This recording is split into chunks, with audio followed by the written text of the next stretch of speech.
The best primer for what you're about to witness is my now public final rebuke letter to Moriel Ministries and Jacob Prasch, which is on the Service Christi website. But briefly, my advocacy for Jacob Prasch has been quite public. I have learned much from him and for some time have been eager to point people toward his ministry, both in private and publicly. We have worked in tandem on several occasions, and while I have benefited from the way the Lord has used him and have no doubt that the Lord has given him unusual strength in many ways, I'm nevertheless called to judge all things without partiality, and am now stuck with the unenviable task of having to publicly rebuke and expose a man I once called a friend. Sadly, this man has revealed himself to have departed from the living God, and barring some monumental public repentance, I genuinely fear for his soul and eternal state. His response to my letter was so fraught with provably defamatory remarks and premeditated false witness as to make the reaction as bad or worse than the very issues which led to the rebuke in the first place. And as I have pointed others toward him and Moriel, others who are even now learning his hypocrisy subtly despite the many truths being said, I have an obligation to share with everyone the very concerns that led to my withdrawal of support in accordance with 1 Corinthians chapter 5, verses 11 through 13. May the Lord vindicate truth for his name's sake and use this presentation to alleviate any confusion.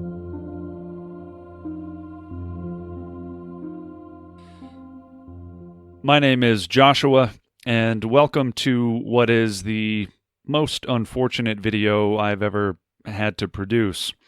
Before we get started, a couple of preliminary things, as the responses so far from both Jacob Prasch and Moriel have been so radically not in accord with even their professed beliefs that we simply can't rule anything out. Hence the picture of Saul and David here. It's not so much that I see myself as a David, as that Jacob Prasch appears to be exhibiting the very patterns of Saul, something he himself has taught about and is one step away from consulting the Witch of Endor, as it were. This is not a light matter, but first things first, a fair use notice. Everything we're going to be discussing here, all the videos used, the emails referenced, etc., these are all protected by fair use. The purpose of this video is for news reporting, for critique, etc. And as such, this is protected under the fair use doctrine. It should be noted also that on Moriel's own website, or YouTube channel rather, they have a video up called The Silencing of Dean Gibson and Sonia Azam by Amir Serfati, in which they take great exception to Amir Serfati filing a fraudulent copyright strike to apparently silence these individuals. Moriel states in this video, for example, to misrepresent a fair use citation of a clip as a copyright violation is both dishonest and despotic. They go on to say, in order to suppress open, fair, and reasonable doctrinal disagreement or theological discussion is nothing short of lying. Amir Serfati's dishonest actions are shameful and unbecoming of someone claiming to be a saved believer in Yeshua. Further, they state, then Amir Serfati angrily blamed others as if he were a victim of something other than his own erroneous dogma. Now Amir files copyright violation claims where no violations exist. The habitual belligerence exhibited by Amir Serfati in response to those in honest disagreement with him has now been replaced by a policy of demonstrable dishonesty. This is Moriel's own standard. Again, as they have been inclined to do things that are so radically not in accord with even their stated beliefs, it seems proper that we at least hold them to their own standard to see if the hypocrisy continues. But furthermore, Moriel is a worldwide ministry organization. On their own website, we can see here, it says Moriel is ministering worldwide in over 10 countries throughout the world, as well as having a vibrant and relevant online ministry. Therefore, as a result of there being a worldwide ministry organization, everything we're going to be discussing in this video is newsworthy as it pertains to Jacob Prasch directly and or Moriel Ministries. Jacob Prasch, the founder and president of this worldwide ministry organization, which operates in Australia, Canada, Denmark, Holland, Israel, Japan, New Zealand, the Republic of Ireland, Singapore, South Africa, the United Kingdom, and the United States, to say nothing of the many other places they visit.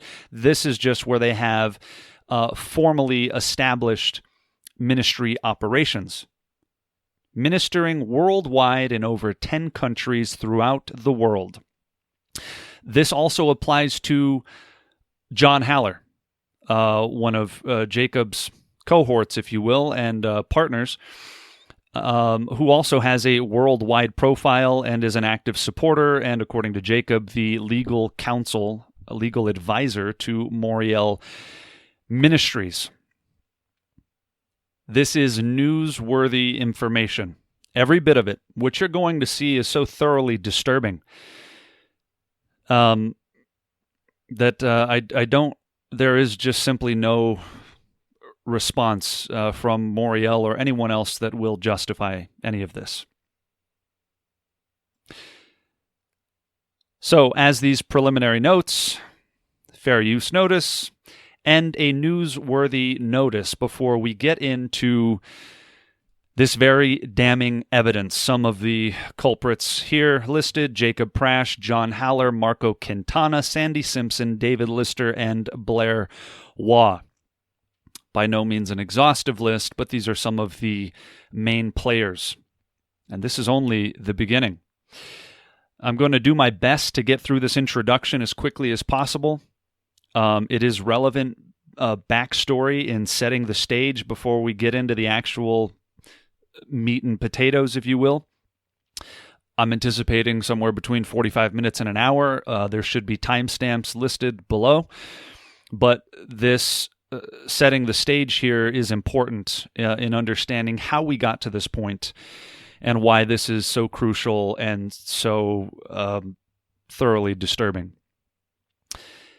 Much of what we're going to be discussing was corroborated by former Moriel board member Amos Farrell, pictured here with Jacob Prasch. Amos Farrell was dismissed from his duties as a Moriel board member after raising some questions of his own several months ago. After I published my letter, my now public letter on August 5th, in which I mentioned Amos Farrell and did not speak positively about him. To his credit, he responded openly and honestly and corroborated with undeniable evidence many of the deductions I had already made. The evidence that Amos has provided has been quite helpful in establishing this beyond any shadow of a doubt whatsoever. The deductions were valid.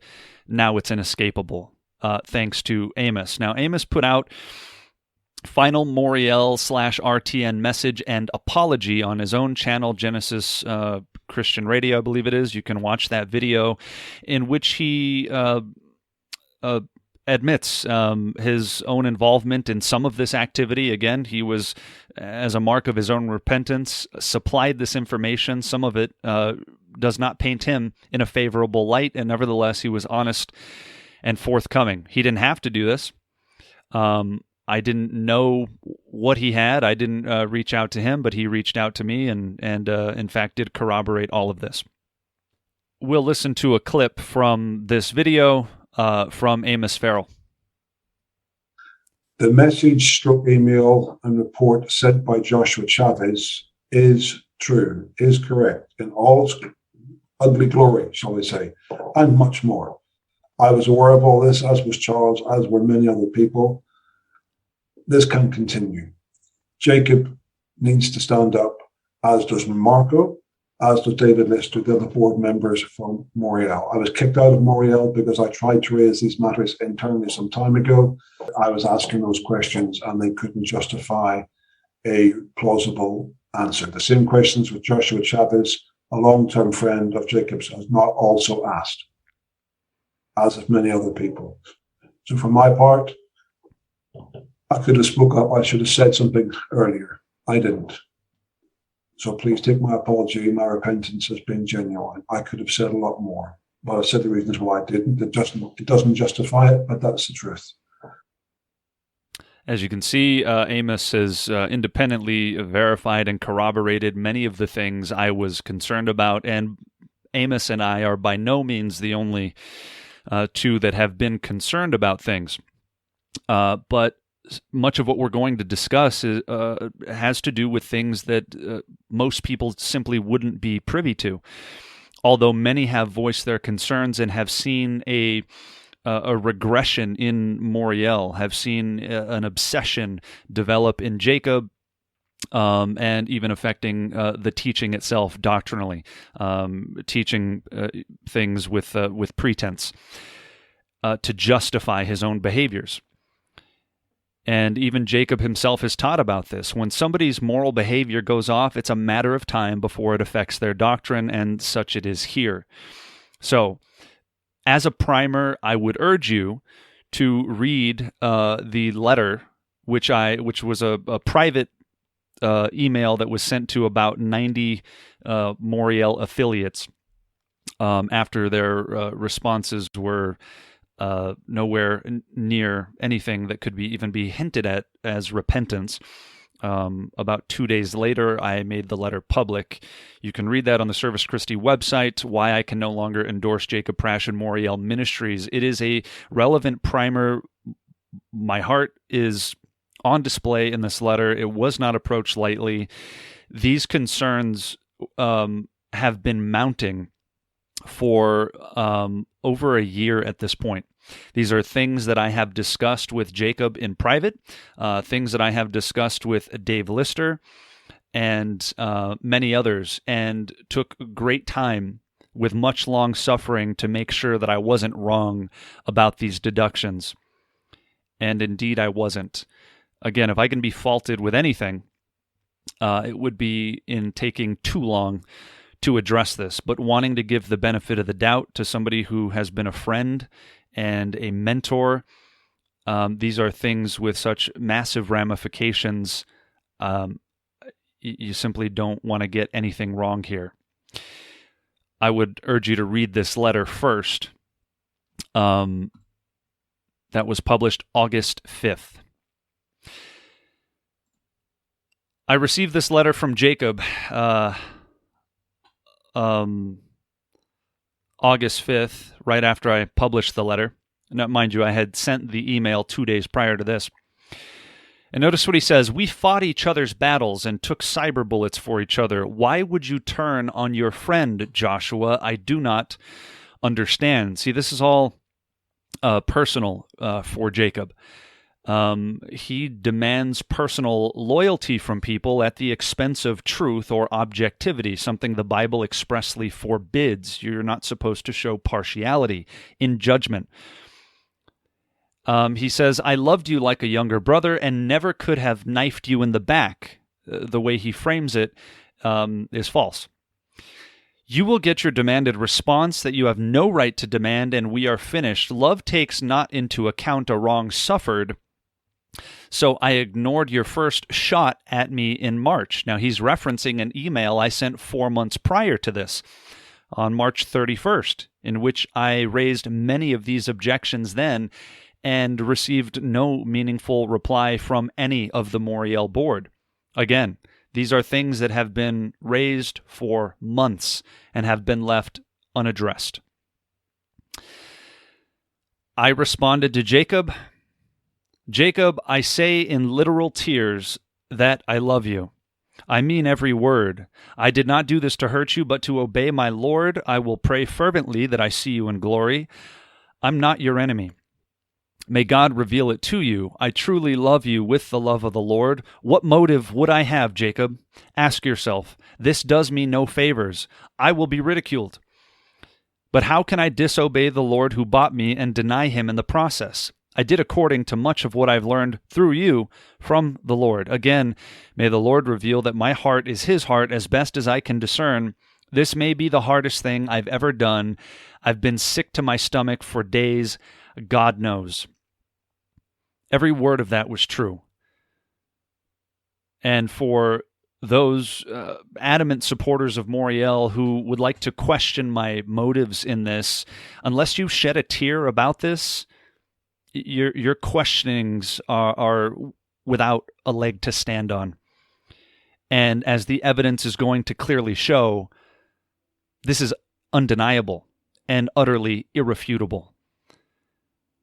So when the spin doctors come out to say, oh, Josh is disgruntled or making this some kind of personal issue, again, I am far from the only person who has raised these objections, and we're going to get into all of that. But I bore this patiently and researched and was very careful to make sure I didn't come to wrong conclusions. Sadly, my conclusions, if I had known the depth of it, my letter would have been 10 times as forceful. What you're going to see is shocking, to say the least. I sent my email August 3rd. As you can see here, there are 2 PDF files attached. My March 31st email that was sent 4 months prior to a group of about 17. I included this to the approximately 90 Moriel affiliates, along with the second final rebuke letter, where I urged everybody to read both of them. And again, that was August 3rd. The letter that I referenced in there, you can see here, was concerns about Moriel. That's the topic, the subject. I sent that Wednesday, March 31st at 5:48 p.m., March 31st, 2021. Among those it was sent to were Marco Quintana, Jacob Prasch, David Lister, John Haller, Blair Waugh, Sandy Simpson, and many other Moriel affiliates. There you have it. Concerns about Moriel. That is in response to, you can see it says RETW. That is in response to a letter that had to do with Moriel's former videographer, Tim Worth. We'll get into that. John Haller is complicit in much of this, as you're going to see. And as Moriel's legal advisor, I'm astonished at his utter dereliction, even from a legal standpoint, never mind a moral standpoint. But until or unless John Haller publicly repudiates his involvement with Moriel, he is complicit in all of this and supports it. Until or unless that happens. And he has already bent over backwards to defend Jacob in private emails, etc. Other key players here, David Lister, the Moriel secretary, and Marco Quintana, the heir apparent to the Moriel throne. Prior to my August 3rd final rebuke, another brother who has been a supporter of Moriel longer than I've even been a believer sent an email on July 19th. So again, my first email was sent March 31st. That was followed by another brother on July 19th to me and 5 other, the Moriel board, basically. Dear Jacob and brothers at Moriel, it says, please read the attached letter as soon as possible. Thank you.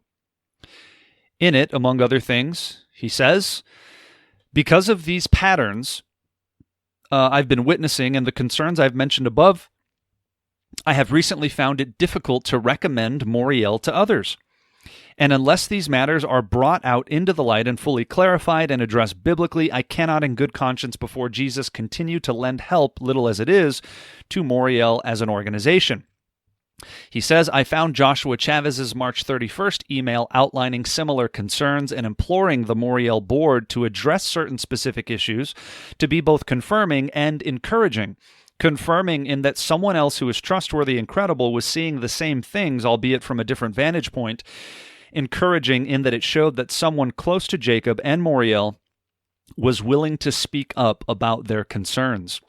His email provided an opportunity for reflection, searching of hearts, repentance, and righting the ship, but sadly, it seems to have been dismissed or largely ignored by Jacob and the Moriel board, and indeed it was.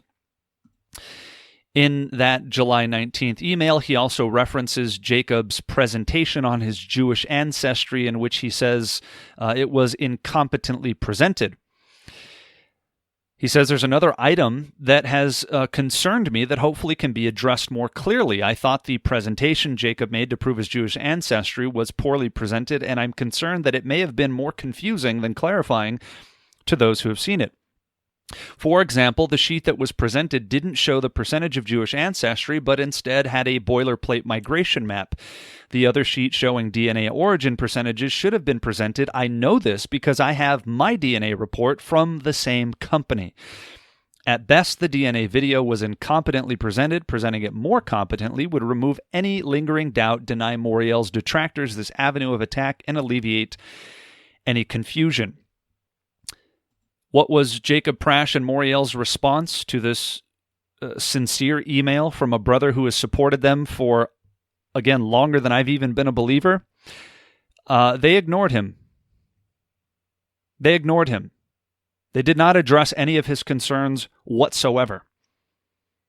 This is a personal friend of Dave Lister's. They completely ignored him. That was July 19th. A couple of weeks later, I issued my final rebuke letter, as they weren't poised to address any of these mounting concerns from myself and many others who have been staunch supporters and advocates of Moriel, but who could no longer defend these numerous and sundry problems. Again, August 3rd. I sent my now final rebuke letter, but it began in March 31st. Concerns about Moriel. Okay?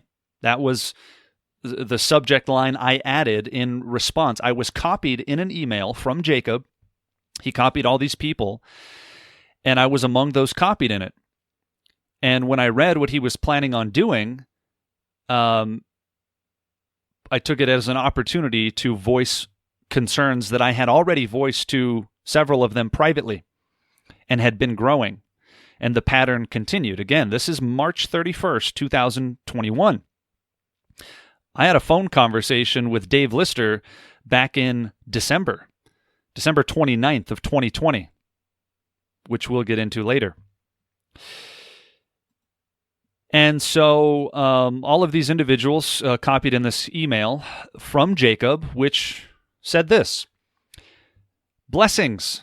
This was March 30th, the evening of March 30th, or I guess it was the morning of March 30th, Jacob's time. I guess it would have been my evening.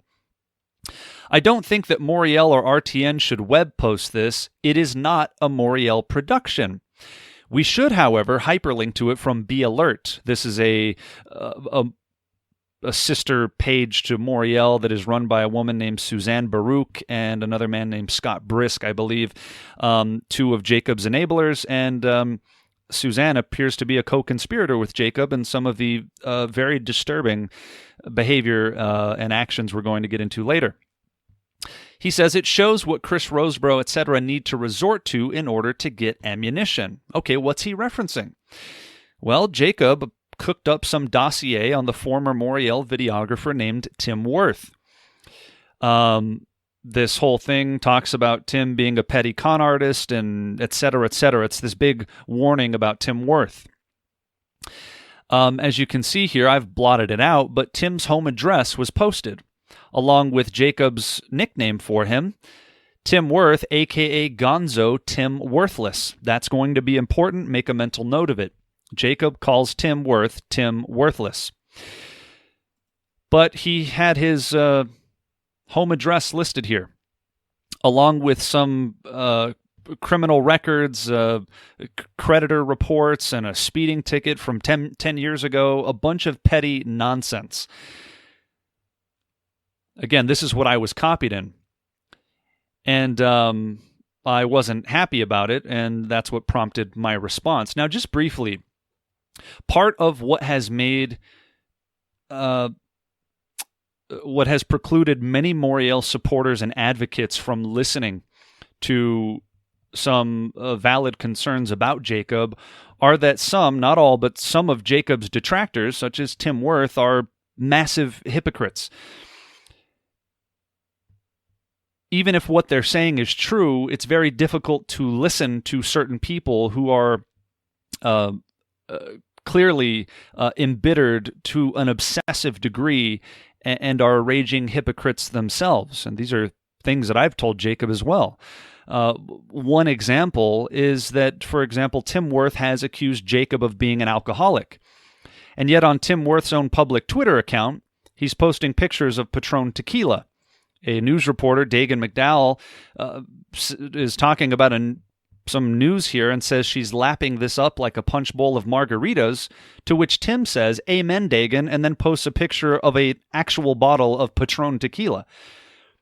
This is ridiculous. Here he is talking to the same woman who says to somebody, "Smooch my fat rump, that better for you, Dave?" Tim Wirth responds, "Sorry, Dagan, I have to disagree with you. Your rump is not fat. Happy Thanksgiving." He follows it up with, "Gotta love a feisty redhead." Then he goes over to actress Patricia Heaton's Twitter page and says, "You really get more pretty with age. Stay safe and healthy." Now, again, this is a man who has accused Jacob of making women feel uncomfortable, and while that might be the case, I've heard this from other people as well, it's nevertheless very difficult to listen to somebody like this. This has been the problem for many Moriel proponents. When somebody like this is leveling allegations against Jacob, you just simply don't want to listen to them. This is a troubled individual, and but nevertheless, Jacob's response to this is even more troubling. And this is what I took issue with. I don't know this individual, I just know of him. And yet, when Jacob was going to dox his home address, I defended him. Not because I think he's an upstanding citizen or a great guy, but because what Moriel was planning to do was wrong, objectively. So Jacob says, it is not a Moriel production. This is a very technical thing that Jacob does. Here is some of my response in that March 31st email. I said, Jacob, you said it is not a Moriel production. What does this mean? Did you not produce that write-up about Tim Wirth with court records? If not, someone has successfully mimicked your syntax, cadence, lingo, etc. Does that mean the board didn't approve of it officially? I would caution against technicalities of this nature, if indeed it is one. We have an obligation to be honest before the Lord. He is not mocked. If this is not a technicality, my simple question would be, who produced it, if not Moriel? Something similar happened not long ago. I continued. I understand your frustration with Tim Wirth, but this dossier of sorts begins by doxing Tim. Why is his home address listed and being urged to be posted publicly? This is simply wrong. Deborah Menelaus said, whoever created the spoof Bethel Communications website about her several months ago did the same thing and also published her cell phone number, in addition to making comments pretending to be her, to be Deborah. I believe there was also a picture of her home. This website was apparently engineered for the sole purpose of aggravating Deborah herself until it was reported by her to the UK Cybercrimes Division, and it was deleted. I have near certainty that the architects behind that website are copied in and reading this email as well. This was before somebody made a veiled threat to Deborah saying they would pay her a visit and called her a smelly, AIDS-ridden, unwanted piece of garbage. Here's the full comment, and then I posted the comment. I said, if Moriel has any knowledge of who wrote that threat, which we'll get into in a bit, you need to speak up and address it. When I first heard about this, I didn't know what to think. Then I saw Moriel's public statement, which made it worse and raised serious questions, especially in light of the spoof website, which I did know about. I have been praying about how and when to address this, and I have asked questions to both Dave and Jacob personally. It appears Providence has brought us to this time, and my own conscience will not allow me to leave it unaddressed, especially in light of this Tim Worth thing. I said, this is beginning to look like a pattern which will end poorly. There was also a spoof Tim Worth bitchute channel made with Spanish descriptions so as to disguise it as some random person. This is to secure plausible deniability. That can be seen here, and I posted a link to all of those copied in that email on March 31st. Jacob and Charles know about this. Charles Jardine, Jacob's little helper and tech person. But did the Moriel board also sanction this? I can't imagine Dave Hunt or Martin Lloyd-Jones creating something like this.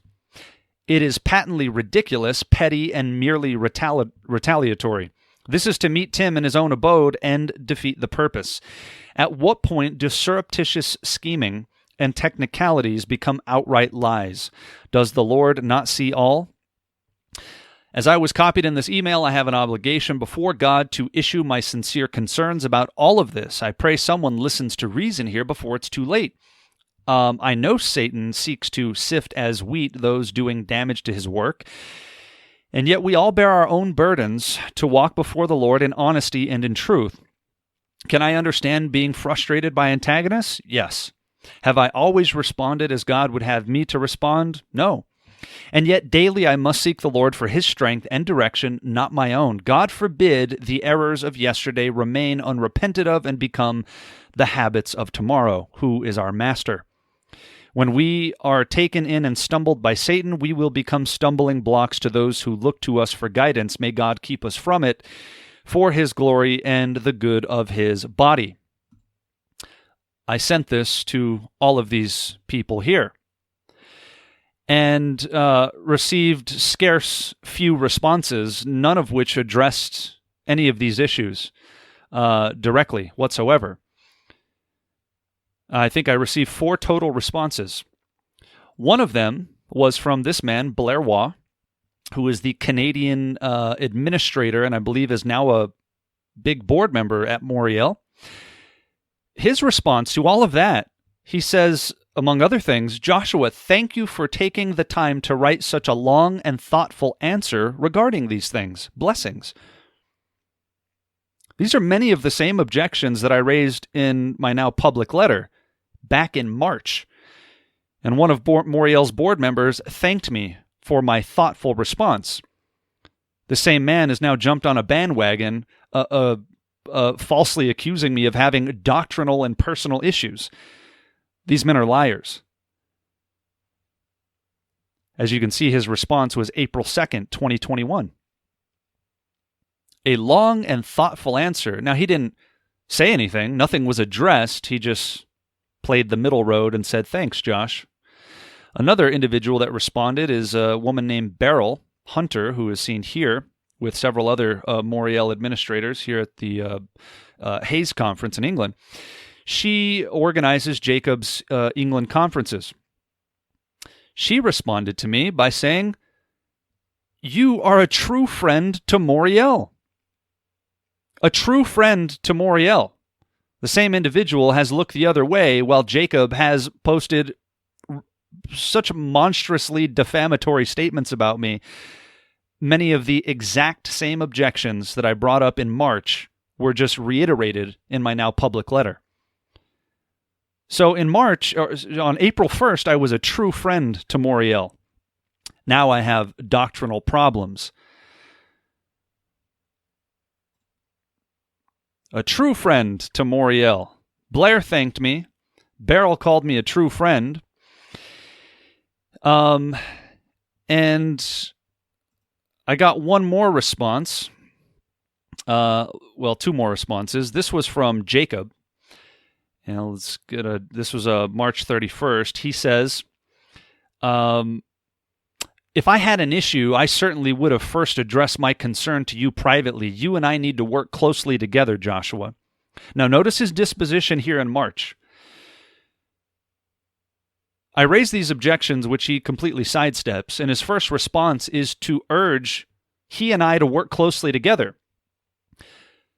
This was in a relatively contained group of about 17 people. When I reiterated these concerns, along with a couple of others in my now public letter in August, but I sent it to 90 people, Jacob responded by accusing me of suffering from temporary insanity, having serious personal and doctrinal issues. He just went off the rails. But when I voiced the exact same concerns in March, he says, you and I need to work closely together. So at what point did these serious personal and doctrinal issues emerge, Jacob? They didn't. They're illusory. They emerged when Jacob realized that I wasn't going to let this go. That's when they emerged. I received another response from John Haller, attorney and host of Prophecy Update. One of the individuals in my August 3rd email to 90 Moriel affiliates was a gentleman named Shane in Texas. He's a longtime supporter of Moriel, he and his wife and family. He responded to the whole group, and he says this, as you can see, August 3rd. Blessings in Jesus. Thank you, Brother Joshua, for including me as a witness. My family and I have been incredibly blessed by Moriel TV and have been monthly financial supporters for several years. I pray nightly for Jacob Prasch and Moriel Ministries, Jacob's health, and the health and safety of his family. That stated, I am shocked and truly saddened by these revelations, but sincerely thank Joshua for diligently and lovingly bringing them to light in the hope of bringing about honest discussion, conviction, and hopefully repentance. I steadfastly believe that Joshua loves Jacob as a godly teacher and brother in Christ and has presented this information in detail and in accordance with Scripture. I pray that all involved will seek the Lord for forgiveness. May his name be glorified forever. Respectfully, Shane and Kelly. Okay. John Haller privately, not to the group, but privately responded to Shane on August 3rd and told him this. Shane, I do not know you. I can assure you that the allegations made against me in these letters are categorically false. Why don't you reach out to us individually before sending an email to a large list to build this up? I'm saddened. No, you're not. I'm saddened that you thought this was appropriate. I get thousands of emails each week. I had not seen Josh's March email until this evening, he says. Now, this is August 3rd. I think your email is out of line. Blessings in Jesus. What an absurd and unsubstantiated salutation. Blessings in Jesus. Jesus is not involved in your conspiratorial lies, John Haller. Why do I say that? Look what he says to Shane on August 3rd. I had not seen Josh's March email until this evening. Is that so, John Haller? Here you go. Here's my March 31st email. Concerns about Moriel. Here's a direct response from John Haller. Not only did he see my March email, he was one of the 4 people who responded to it, and not vaguely, directly. Because in it, I said that John Haller's comment moderator, a woman named Linda, had been accused of potentially writing this veiled threat. And I asked if there was any merit to this claim. John Haller says, first, I have no idea, absolutely no idea who wrote that about Deb Menelaus. It's inappropriate, and I do not know anyone who would have written it. So John Haller lies to this gentleman named Shane, not thinking that he would forward me this private email, and says he hadn't even seen my March email until the evening of August 3rd. And yet he responded directly to it. This is not a forgettable email. This is an email in which I rebuked Moriel and raised some very serious objections to which John responded directly. He absolutely knew what he was doing, and he lied on purpose. He bore premeditated false witness against me to this individual, Shane. March 31st, 2021 at 7:21 p.m. is John Haller's response. As you can see, responding to my email concerns about Moriel. I had not seen Josh's email until this evening. John Haller is a barefaced liar. Now, this would not qualify as moral turpitude, but if it were up to me, it would, and you'd be disbarred, John. You're a liar, and you ought to be ashamed of yourself, both as an attorney and especially as a so-called Christian. Premeditated false witness, and this is Moriel's legal advisor. You're going to see that the people closest to Jacob are very much of the same mind as Jacob. Birds of a feather. And the closer you get, the more is revealed. You'll notice that many people who have been close to Jacob over the years, those are the people that are most staunchly opposed to him. His strongest advocates are people that don't know him. The closer I got and the more I knew, the more disgusted I became, but I couldn't have guessed just how deep this rabbit hole went. But that's John Haller, bearing premeditated false witness against me. John Haller, the prophecy expert. You don't have to be a prophecy expert to see how this is going to go. Perhaps John Haller should spend more time on prophecies such as, in the last days, men will be lovers of themselves, despisers of what is good, slanderers, etc. John Haller is fulfilling that prophecy as we speak. And in God's court, he would be and will be disbarred. Shameful. A shameful liar. Here's what Jacob said to that same brother, Shane, privately. Shane, Joshua has very serious problems, both personally and doctrinally. These things he states are not true, and those who know both him and me know that they are not true. In Jesus, Jacob Prasch. Again, this is not in Jesus. Jesus has nothing to do with you at this point, Jacob, and until or unless you repent, you are on a dark and dreadful path. And everything I said about him is true, and the evidence is undeniable. But notice what he says here. He has very serious problems, both personally and doctrinally. Remember what he told me in March? Come on, Josh, you and I need to stick close together. Yeah. Jacob never had an objection about me until after August 3rd. Never once. He told his enabler, Suzanne Baruch, who responded on August 3rd, I regret that he is attacking you. He is a troubled person. Suddenly I'm a troubled person, but for the last several months, Jacob has been begging me to film a video with him. He wanted to film a couple of videos. Suddenly, when he realized I wasn't going to let it go and I sent it to a large group, I suddenly developed personal and doctrinal problems. Jacob Prasch is a liar. Here's what he sent to Amos Farrell. Joshua's actions in sending such a hideous email to 90 people was not even rational. Notice what he says. I didn't mind his previous email, even though I disagreed with it, but a massive circulation like this is dangerous. Translation, too many people will know my secrets. He realized I wasn't going to let it go. When I sent it to a relatively containable group of 17 people, he said, come on, Josh, we need to stick together. Then this other brother sent his email on July 19th, which they ignored. 2 weeks later, I sent my final rebuke to 90 people. Suddenly, Jacob got worried and went into damage control and spin doctoring immediately. All of a sudden, I had serious personal and doctrinal issues, despite the fact that on Moriel's own YouTube channel, you can find several of the videos that I've produced. We'll go through just a couple here. You could see there's the Chris Roseborough video that I produced on Moriel. There's a John MacArthur and Rick Warren video. This is on Moriel TV. Let's see here. There's the Catholic Church video I did on Moriel TV. Let's see.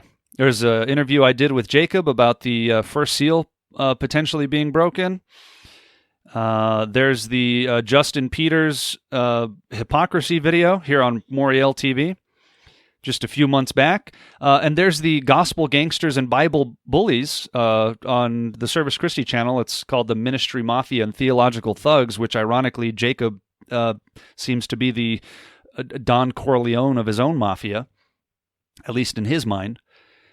This is in response to false and defamatory allegations from the maniacal Jordan Hall, who's being rivaled by Jacob Prasch at this point.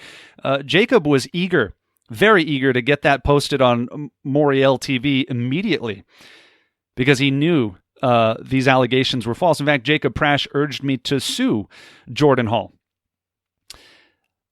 Now Jacob, in his desperation, has resorted to trying to revive patently false allegations from Jordan Hall to use against me. That's how bad it's gotten, the patterns of Saul, in sad but exquisite detail being rendered by Jacob. So, and I also had a Southern Baptist Convention video up there. Jacob has partnered with me multiple times, and not once prior to August 3rd did he ever suggest I had a personal or doctrinal issue. Nope. This all developed as a direct result of my final rebuke to Moriel to this large group when he realized I wasn't going to let it go, and Jacob has to retaliate. He lives for vendetta. I'm by no means the only one. And so Jacob sent me this email, August 25th. After a few weeks, I had said nothing. And he was apparently getting a little nervous. I hadn't said anything in weeks. This was August 25th. There has been enough is the subject line. You made your attack against, notice how he phrases everything. It's all in war language. It's all over the top dramatic. You made your attack against my ideal preferences. I was forced to respond. J.D. Hall has a hold of it. Any good we did together by God's grace is gone. The big winner can now only be the devil. Drop this, Joshua. I don't want to be forced to use the ammunition I have against you. Translation, Jacob will repay evil for perceived evil. He might as well just say, I'll repay evil for evil, even though what I'm doing is not evil. This is commanded. I have legitimate actual concerns. Jacob, with his blackmail email of sorts, saying, don't force me to use the ammunition I have against you. So-called ammunition that he doesn't deem worthy of talking about in general, but suddenly says, if you say something about me, then I'll say something about you. This is the character of Jacob Prasch. Not merely disqualifying him from teaching, but of such character that he is to be disfellowshipped from. Drop this, Joshua. I don't want to be forced to use the ammunition I have against you. I don't hate you. I just hate betrayal. You have another view. It's all personal for him, right? Love does not take into account a wrong suffered, so I ignored your first sniping in March. That's the problem, Jacob. You ignored valid concerns that I raised in March. Then another brother raised more valid concerns July 19th, and you ignored those. A man who is rebuked often and stiffens his neck or hardens his heart will be destroyed suddenly, and that without remedy. Remedy, the Bible says. That's the problem. Jacob has been rebuked often and keeps on hardening his heart. We have both made our points, and continuing this will be of the devil. The Lord doesn't want it, and neither do the people, except for Hall, etc. Don't presume to speak for the Lord, Jacob. You're doing Satan's work at this point. Please drop this. I will never mention you again, and you ought to do the same. We both have better things to do. Can you hear the nervousness in his email? He knows what I'm talking about is valid, and he doesn't want it to come out. There's no need to respond. Just end this before any more unnecessary strife, he says. Jacob, the blackmailer. I will never mention you again, and you ought to do the same. We both have better things to do. No, we don't, Jacob.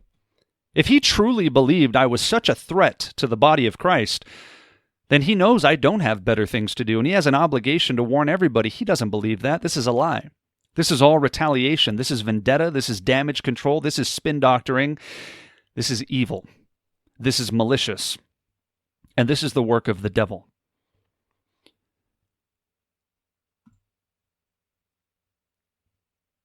So after I made my letter public on August 5th, Moriel responds with their special edition Be Alert special edition on August 7th, 2 days later,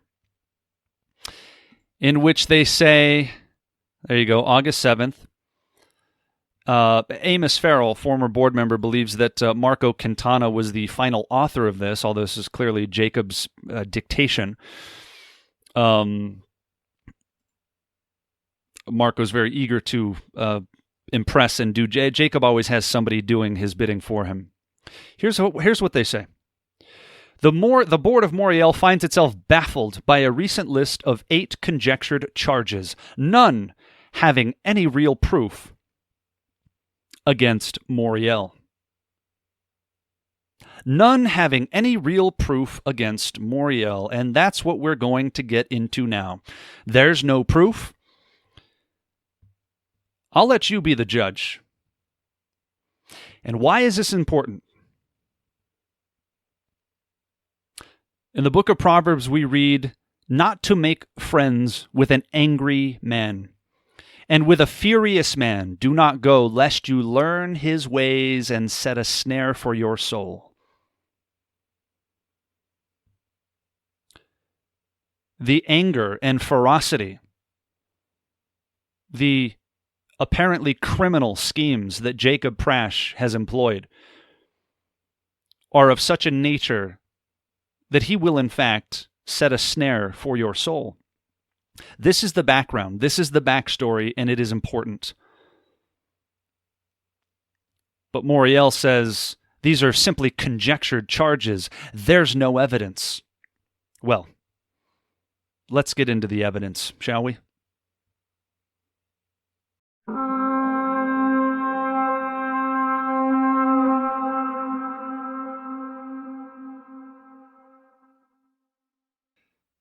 Well, here's the evidence. August 7th, 2021, Moriel responds with a special edition, a Be Alert post to their supposed conjectured charges that I brought up. Among these were, point 2 in my now published article, secret spoof websites and surreptitious activity. They respond, we'll take points 1 and 2 together here, but here's among the things they said. Moriel did not pursue exposure of this individual's hidden identity on Facebook as Joshua Chavez suggested, but only sent copies to anyone contacting us. One posted a redaction of it and contacted Moriel. Their identity remains unknown to Jacob Prasch. And in point 2, they say, at no time did Moriel post or commission any spoof websites to be posted by anyone or against anyone. Bear that in mind, through and through. They're referring here to, in point 1, a formerly anonymous blogger whose identity I revealed to Moriel. This is a person who has inserted himself into public discourse and appears to suffer from post-traumatic embitterment disorder, if I had to diagnose from afar, which I'm not qualified to do, but which it appears very much is happening with this individual whose life has been utterly consumed and obsessed with Jacob Prasch and or all things Moriel, myself included.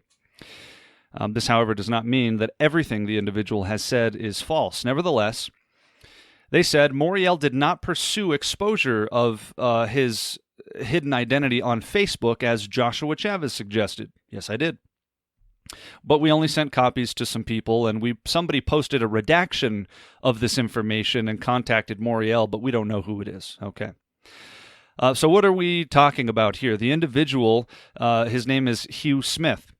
Hugh Smith formerly operated a blog that appears to now be offline, and has devoted 2.5, 3 years, by his own admission, has scoured through thousands of comments and so on and so forth. A veritable obsession with Jacob Prasch. Exposure of truth is one thing. Idolatry is quite another. One of the very things that I have seen emerge in Jacob Prasch and Moriel on the opposite end of the spectrum.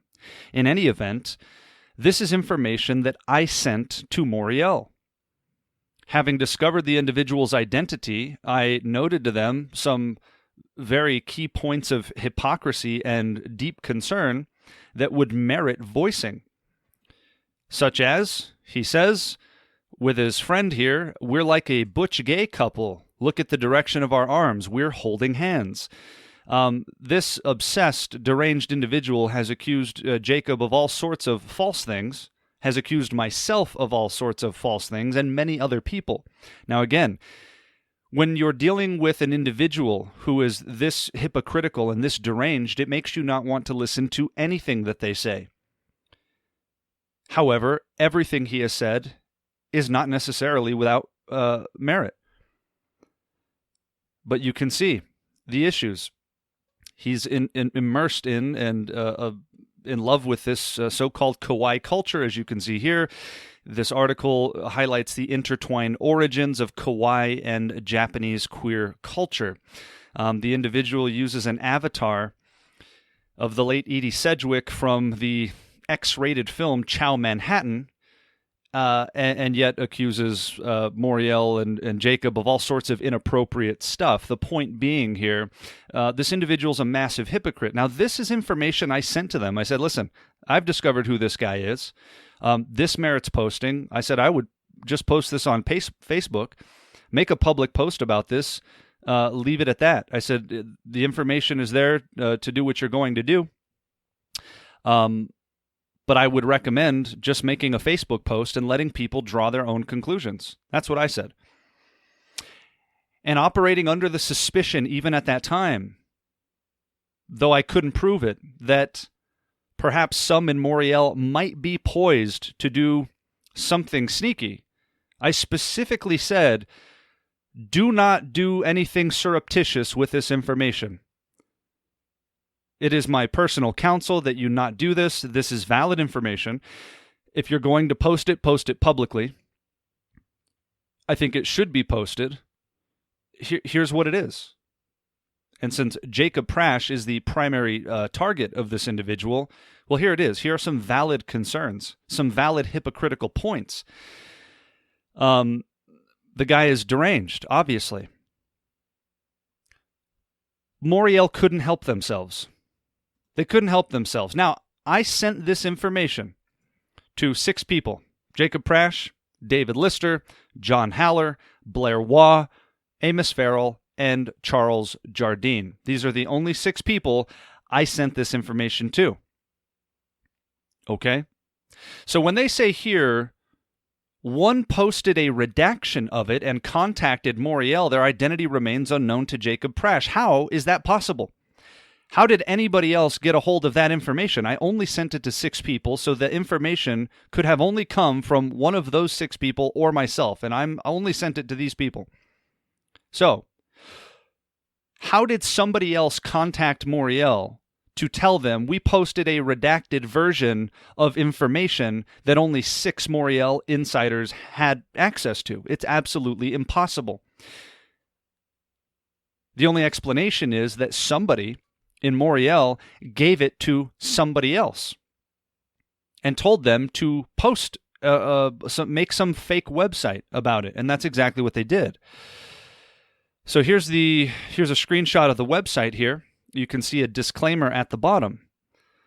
It says it was talking about a video I had made. This video resulted in the question being sent to Moriel USA and then sent me on my search for TBC Kawaii of Power Play Pause. Again, Moriel USA and Moriel UK were actually disinterested. How would this person know this? Jacob Prasch makes no public remarks, although they ask that we make the following legal disclaimer. Stop. So somebody contacted Moriel, apprising them that they somehow magically got access to the information that I only sent to 6 Moriel people, and said, hey, we'd like to make a website about this. Do you want to say anything? And Moriel said, no, don't tell us who you are either. We want to make sure your identity remains unknown to us, but just put a legal disclaimer from us. Is that what we're being led to believe? Because that's hogwash, as one might say. The legal disclaimer down here continues, irrespective of our faith-based moral values. Now, Moriel told this person, whose identity supposedly remains unknown to Jacob Prasch, told them to write this legal disclaimer on their behalf, but asked no questions about who it was or why they were doing this or how they got information that only 6 Moriel people had access to. Irrespective of our faith-based moral values governing sexuality, Moriel USA accepts the legal right of homosexuals and bisexuals to so identify themselves, and our faith disallows hatred toward them. This was a website called nopowerplaypause.com. It may or may not still be active. Okay. So you can see the bogusness of Moriel's statement already. Here's where it gets particularly bogus. Jacob Prasch sent me an email on March 12th, 2021. 2 weeks after this is when I issued my first rebuke to Moriel. Notice what Jacob says in here. It's now crystal clear. Jacob says, I just want to wait until whoever is doing it, whose identity is being kept from me at my own request, gets the Jockey Smith thing up, because it links Rosebrough's promotion of a homosexual with the alleged homosexuality of Joshua Rosebrough as Rosebrough's motive for aligning with a homosexual, which corresponds to this disclaimer at the bottom of a website that, according to the official Moriel statement, Jacob doesn't even know their identity. Well, why is that? According to Jacob himself, their identity was being kept from him at his own request. What does that mean? That means that Jacob must have commissioned someone to then commission someone else to create this bogus website, but he asked that they don't tell him who did it. So that if anyone ever asked him if he knew who created the website, he could always say, I don't know. And he'd technically be telling the truth. The levels of scheming here are absolutely baffling. Their identity was being kept from him at his own request, always with an ulterior motive, always with the mission of securing plausible deniability. So Jacob Prasch did commission a spoof website. He must have. Otherwise, how could he have made a request that their identity be withheld from him? How did the person who made the website get access to the materials that only Jacob and a few other people had? Nope, Moriel couldn't help themselves. They had to create some spoof website to do it. But according to their public statement, they never did such a thing. At no time did Moriel ever commission or post any spoof websites by anyone or against anyone. Lies. And it's only just begun. Their identity was being withheld from Jacob at his own request. You don't see scheming like this typically outside of corrupt politics. Now it makes perfect sense. Jacob did commission a spoof website. Then he gave them a disclaimer to speak on Moriel's behalf, but then pretends, we don't know who did it. We didn't even ask any questions. We didn't want to know who was putting it up. Bogus. Their identity was being kept from Jacob at his own request, which means he told somebody else, give somebody these materials, have them build a website, and then just don't tell me who did it. Wow. We need to acquaint ourselves with Jacob's minion and right-hand man in all things nefarious, Mr. Charles Jardine or Charles Jardine. He is an IT guy who has done much of Jacob's dirty work for him, having the technical know-how that Jacob does not. If you go to the RTN website, in the About section, we scroll down over here, and you could see it is engineered by Nathan Software.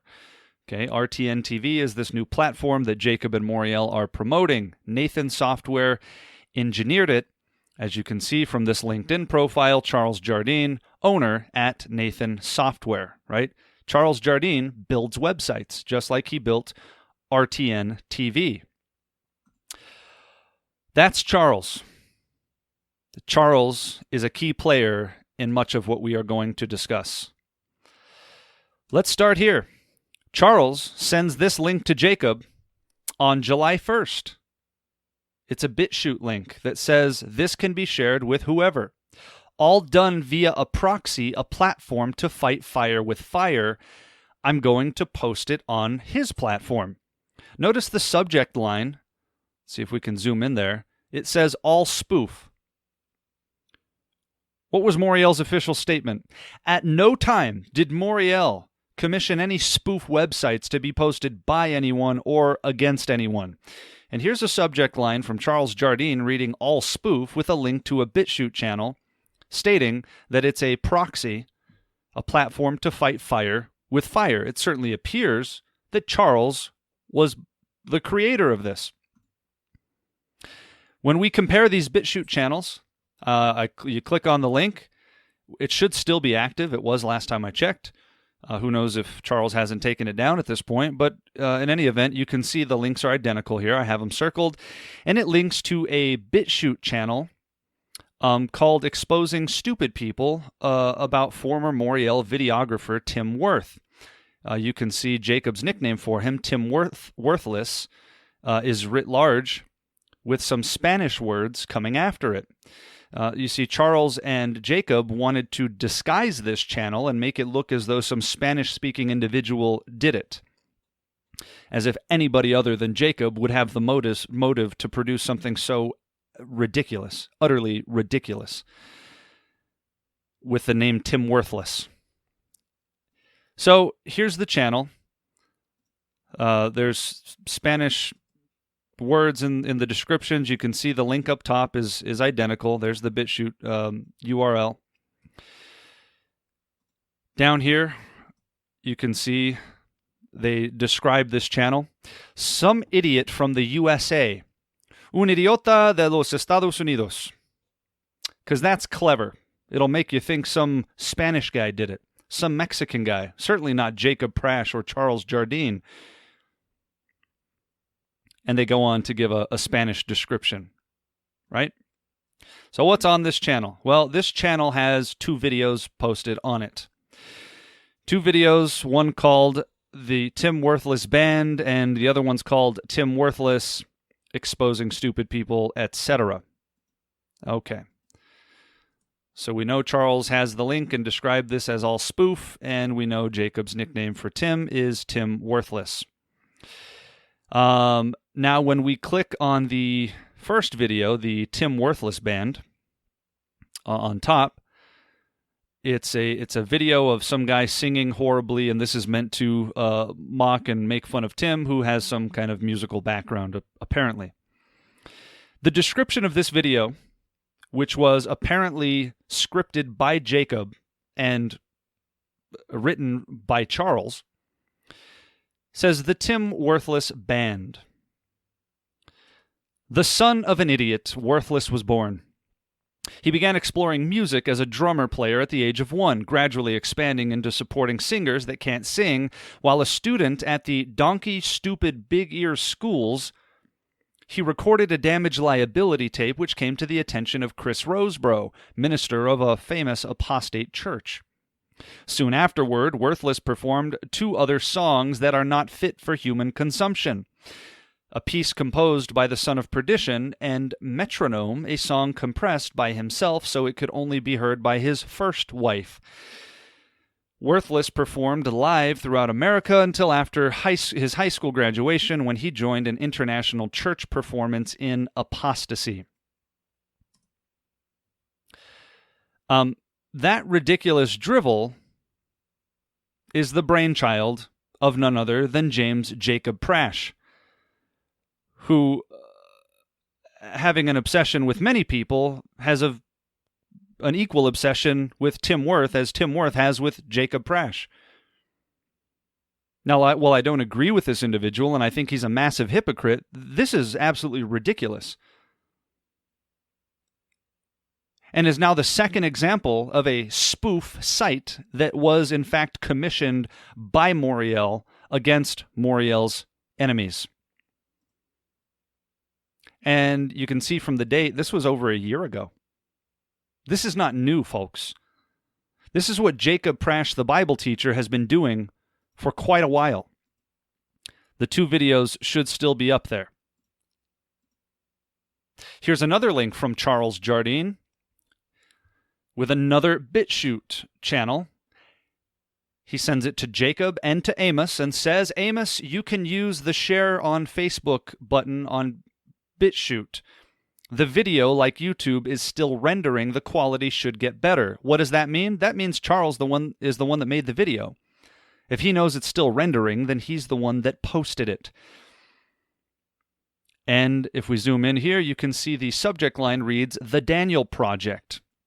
Of course, a reference to Deborah and Stuart Menelaw's The Daniel Project, in which Jacob Prasch himself was a participant and has talked about ad nauseum for approximately 3 years. So there's another link. The video is still rendering. Proof positive that Charles absolutely created this one, which I do not believe is working at this time. So that's now 3 separate spoof sites or links that Jacob Prasch was behind, and at the very least made aware of clearly by Charles. But Charles is not the architect. Charles is a worker. Jacob is the architect, and you're going to see proof of that very soon. Here's another from Amos. Subject line reads, Bethel Communications bogus Facebook page. This is sent to Charles and Jacob. I have posted 2 articles, one regarding the new cleaning company, the other the revised winter solstice post. Again, Amos forwarded these things and has admitted, obviously, his involvement here. And I appreciate his honesty, even in sending things that don't paint him in a good light. And he's acknowledged that. Here it is. So there's a bogus Bethel Communications Facebook page. Bogus, spoof, pick a synonym. What is that, 4? That's now 4, I think. Okay. Bethel Communications bogus Facebook page that Jacob was made aware of. But not just made aware of, Jacob is the author and the architect behind all of it. We go over here. I get these strange messages from Jacob at the beginning of December 2020. Jacob sends me this message here. Did you produce this? I do not dislike it. In Jesus, Jacob P. And it's a link to a Facebook page that I think linked directly to some video on a Facebook page. I had no clue what it was. I clicked on it, and it takes me to the Bethel Communications Facebook page, which was, needless to say, confusing to me. I responded to Jacob, and I said, there's the link. I responded back, and I said, you just sent me, I was quite agitated. This made no sense.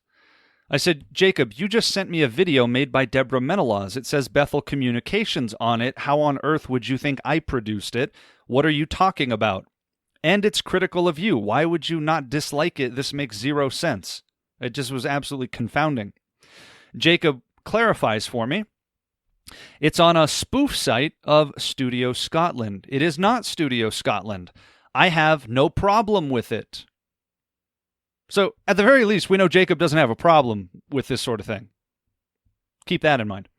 Anyone interested knows Rosebro calls me a cult leader, so I really don't care. If it's not a treat that you cooked up, I just know where they got it. It doesn't matter. Blessings.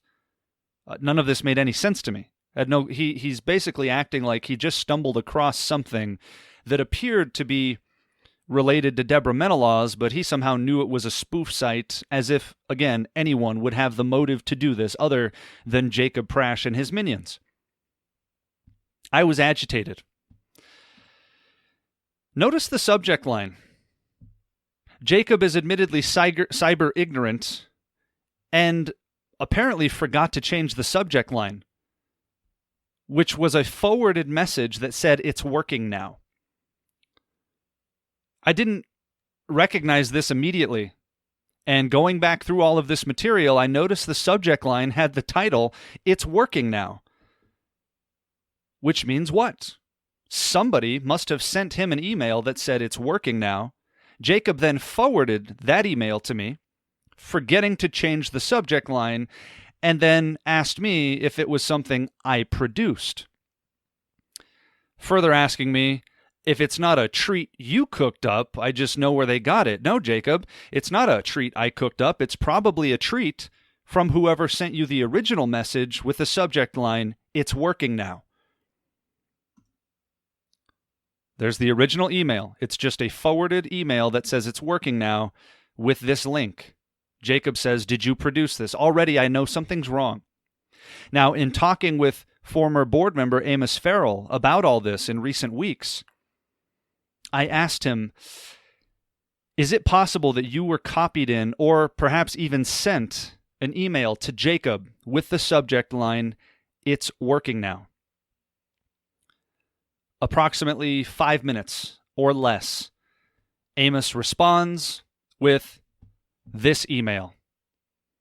December 7th, precisely 17 minutes before Jacob sent his email to me, Amos sent this email to Jacob Prasch and to Charles Jardine, "It's working now," with the exact same Facebook link. There it is. Same Facebook link. "It's working now." Jacob received this message at 6:54 p.m. Great Britain time. 17 minutes later, forwarded me that exact message, forgot to change the subject line. It is now 12:11 p.m. where I reside, and then had the audacity to ask me if I produced it. The levels of scheming here are nothing short of demonic. Jacob was attempting to establish some alibi of ignorance, so that if anybody ever asked him, if this ever came back to him, "Did you do this? Did you have something to do with this?" he could say, "Oh, I didn't know. I thought Josh did it." He appears poised to blame me. But notice he still puts in parentheses, "I do not dislike it." And in his other message, I think he said, "I don't disagree with it." And then he called it a treat. You know why? You know why he doesn't dislike it and why he doesn't disagree with it? Because it was his idea. He commissioned Amos to do this. It's working now. For all of Jacob's intellectual ability, this is bafflingly stupid, to be frank. Thankfully for us, he's incompetent when it comes to this, because now he's caught himself in a red-handed lie. And thanks to Amos for his honesty in a show of genuine repentance, forwards the exact email that incriminates Jacob as a liar, a calculated, premeditated liar, establishing an alibi of ignorance, not unlike what he did with the previous spoof site that we saw. Their identity is being kept from him at his own request. This man is sick. Did I produce it? No, Jacob. You got an email from Amos, and then you forwarded it to me and asked me if I produced it? You are a twisted individual. You have no business teaching the Bible to anybody. And anybody who continues to support Moriel Ministries after this is complicit as well, and helps bear their guilt. Again, this corresponds 2 days prior. Amos is talking about this Bethel Communications Facebook page. So Jacob knew exactly what was going on. attempting to establish an alibi of ignorance. Did you produce this? What a liar. Jacob Prasch and Charles Jardine, the two primary culprits.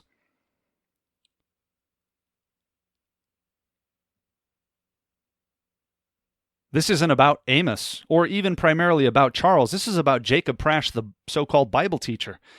These are his ideas.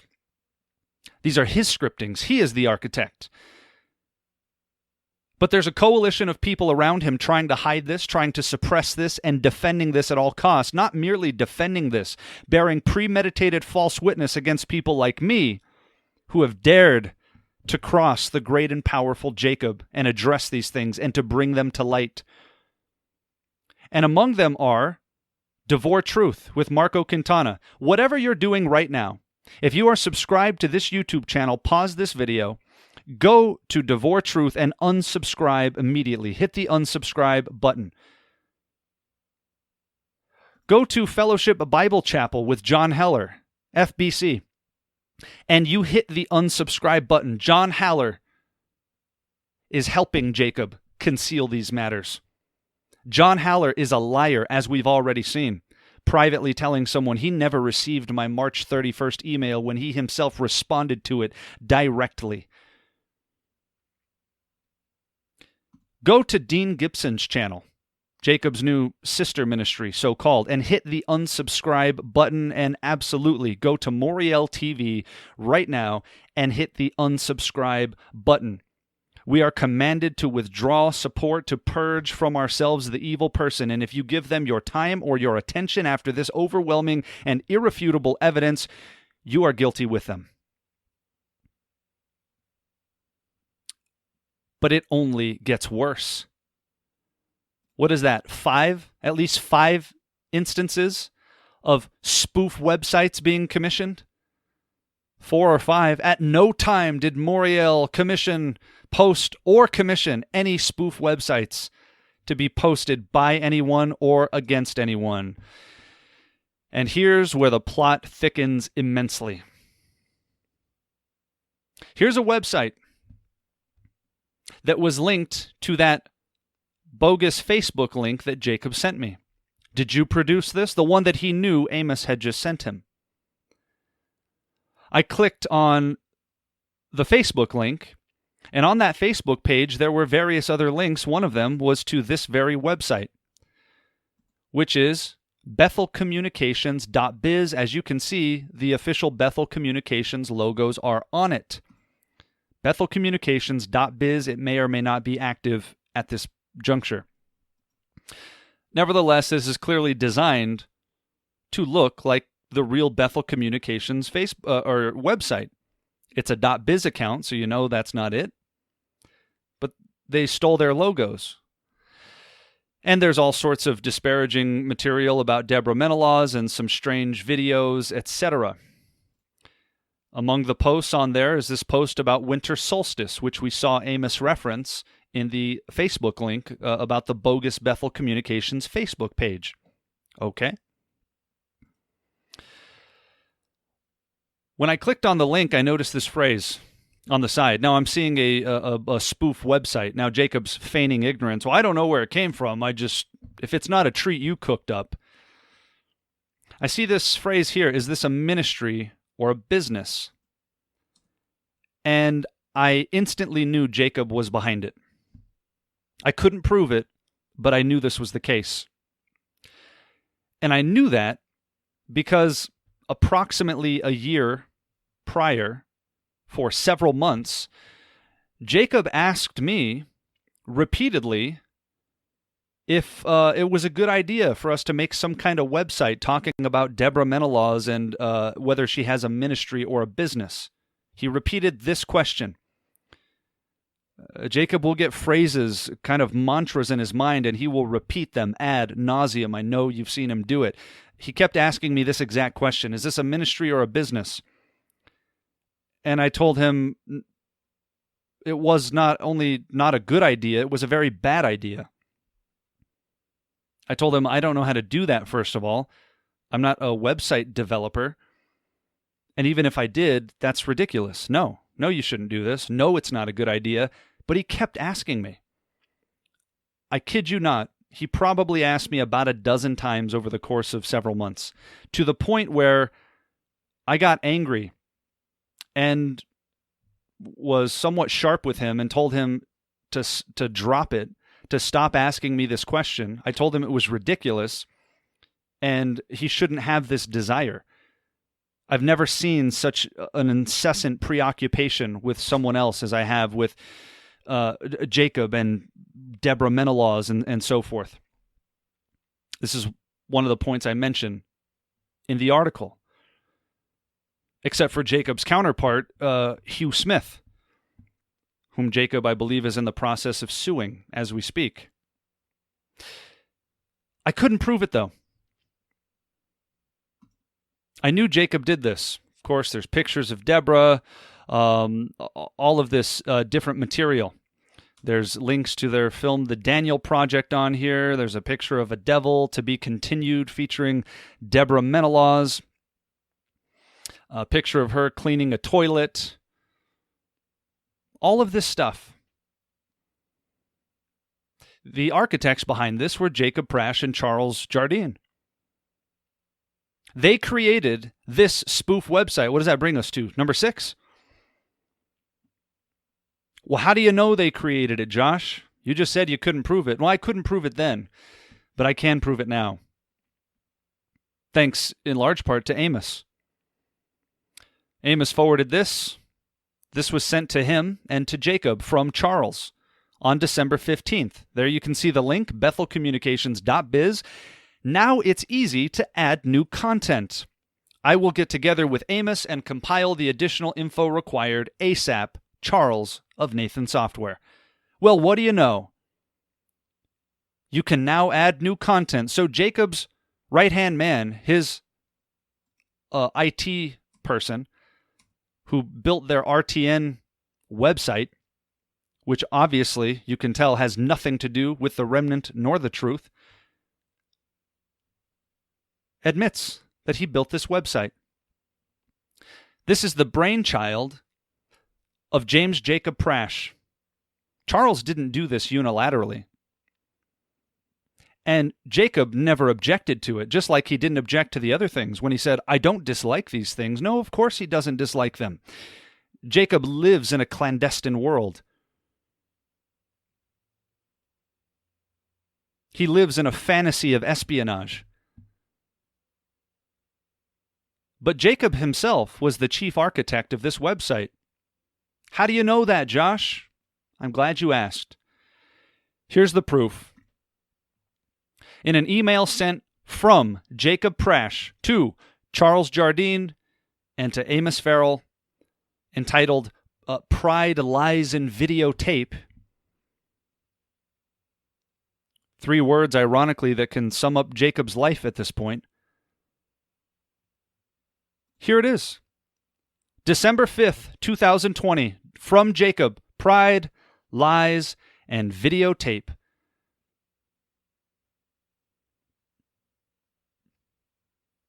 There's 2 pictures of Deborah. And here are all these questions. Is this a ministry or a business? This is just the zoomed in version. Of course, you know, it's hard to, I don't have the full zoomed out version here. It'd be so small.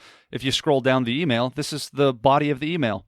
Is this a ministry or a business?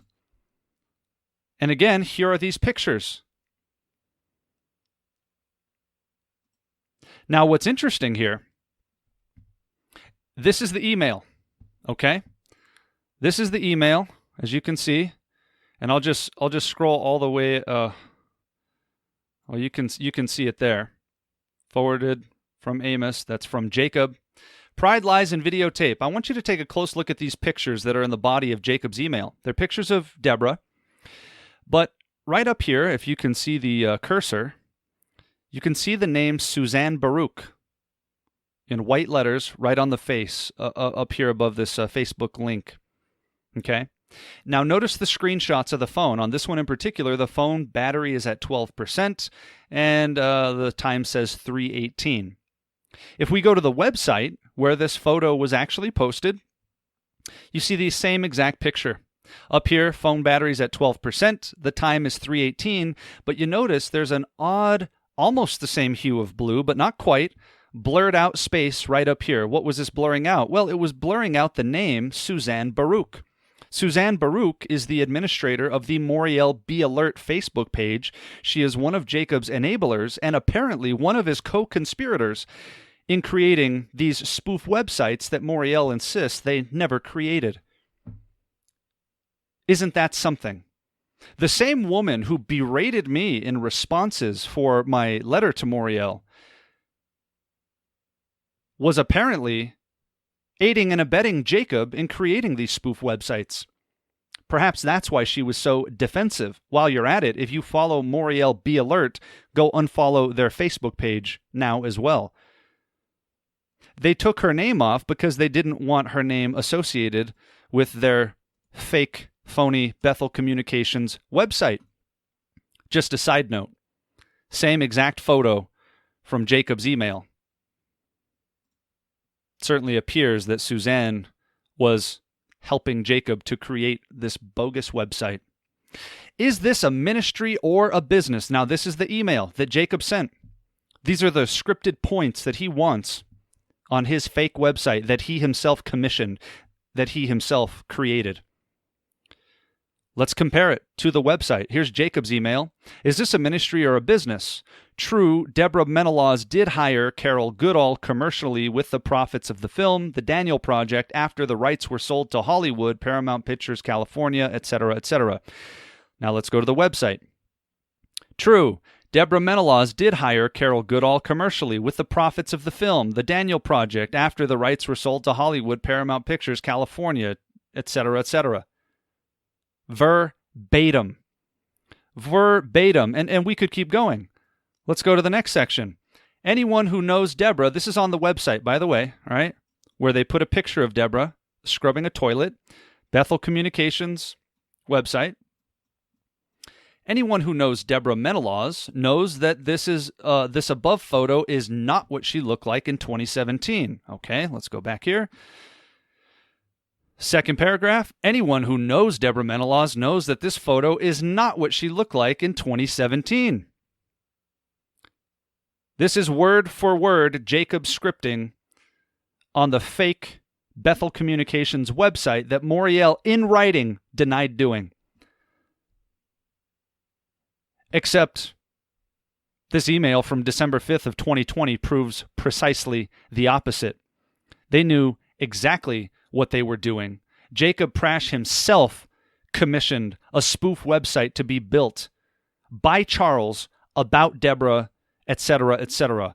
Moriel and its adjuncts are caught red-handed, liars, bald-faced liars. This is astoundingly bad, folks.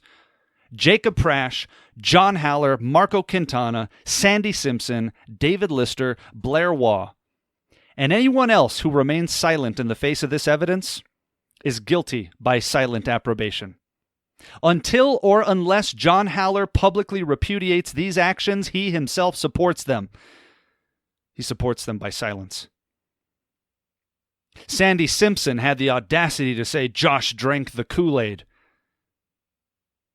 So what are you drinking then, Sandy? All of these men are liars. At no time did Moriel post or commission any spoof websites to be posted by anyone or against anyone, at least 6 times so far. Undeniable, irrefutable. But it gets worse. How could it get any worse, Josh? I know. Remember, Charles Jardine tells Jacob it's now easy to add new content. Jacob sent the original email to him on December 5th. By December 15th, they're still adding new content, developing this website over the course of a couple of weeks. So now that we know that Jacob Prasch is the chief architect behind this, that he himself commissioned this website to be built, what else was on it?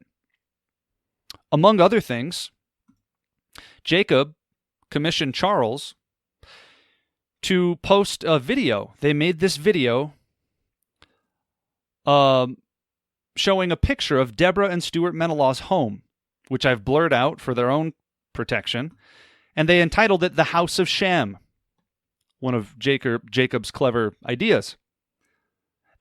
They actually took a picture of their home, posted it on a fake website, stealing their logos, which I believe is illegal and would constitute online fraud, and to the extent that that's true, they ought to be prosecuted.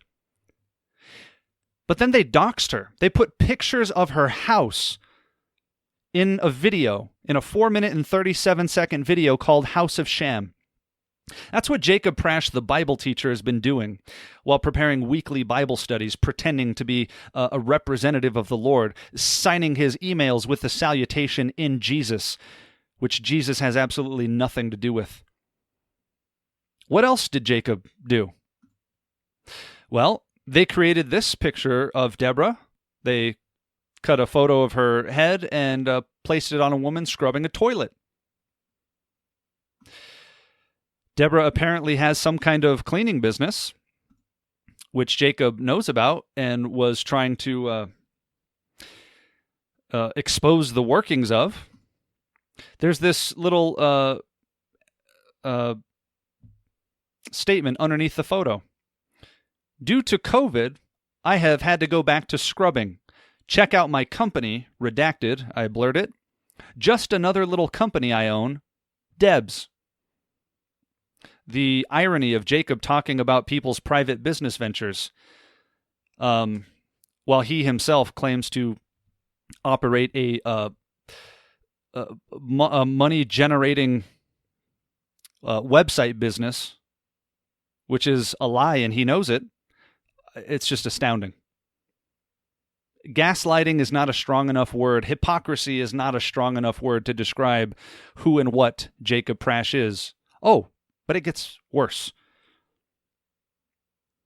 In another act of maniacal savagery, Jacob instructs Charles to post Deborah's phone number.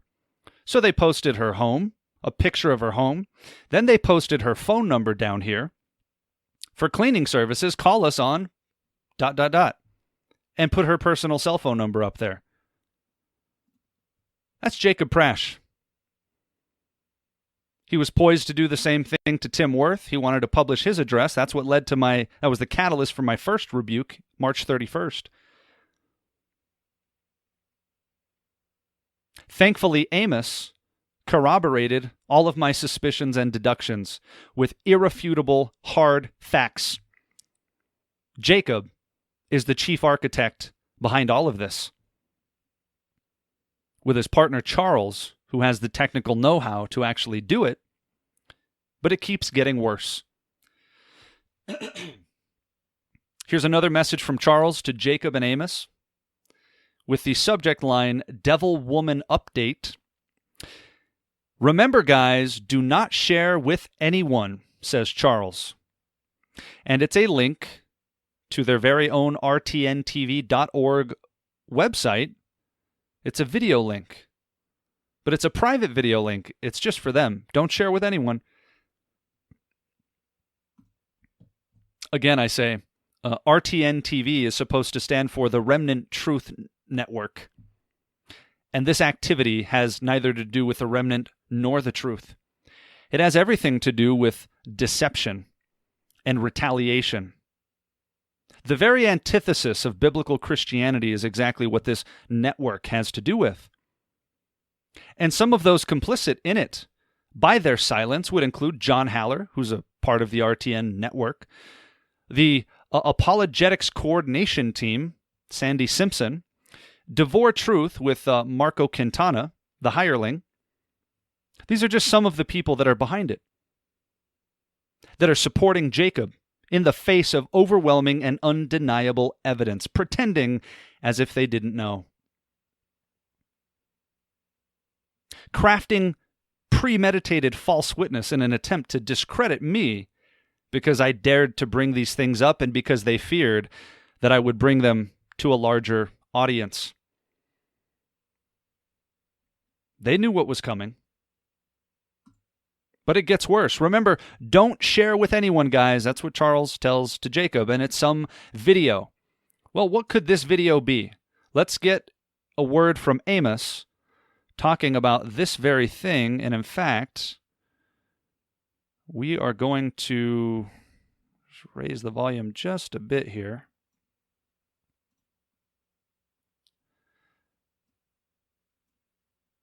When he mentions Charles, he's talking about Charles Jardine. So let's hear from Amos. Which unfortunately Charles has decided he wants to stand with Moriel to avoid himself being implicated in the creation of videos which caricatured and mocked and, so to say, presented an image of those people which was cruel, which was incorrect, and was certainly unchristian. Those videos were made under the control, authority, and even the scripting of Jacob on many occasions. Sadly, I have to put my hands up and say that I was well aware of them. I was involved in their creation, and it's something to my shame that I let happen. Well, I'm sure we can all appreciate Amos's honesty. Again, that is a public video that he made for everybody to see. Notice what he says. These videos were made under the control, the authority, and even the scripting of Jacob Prasch. On many occasions, they made many of these videos.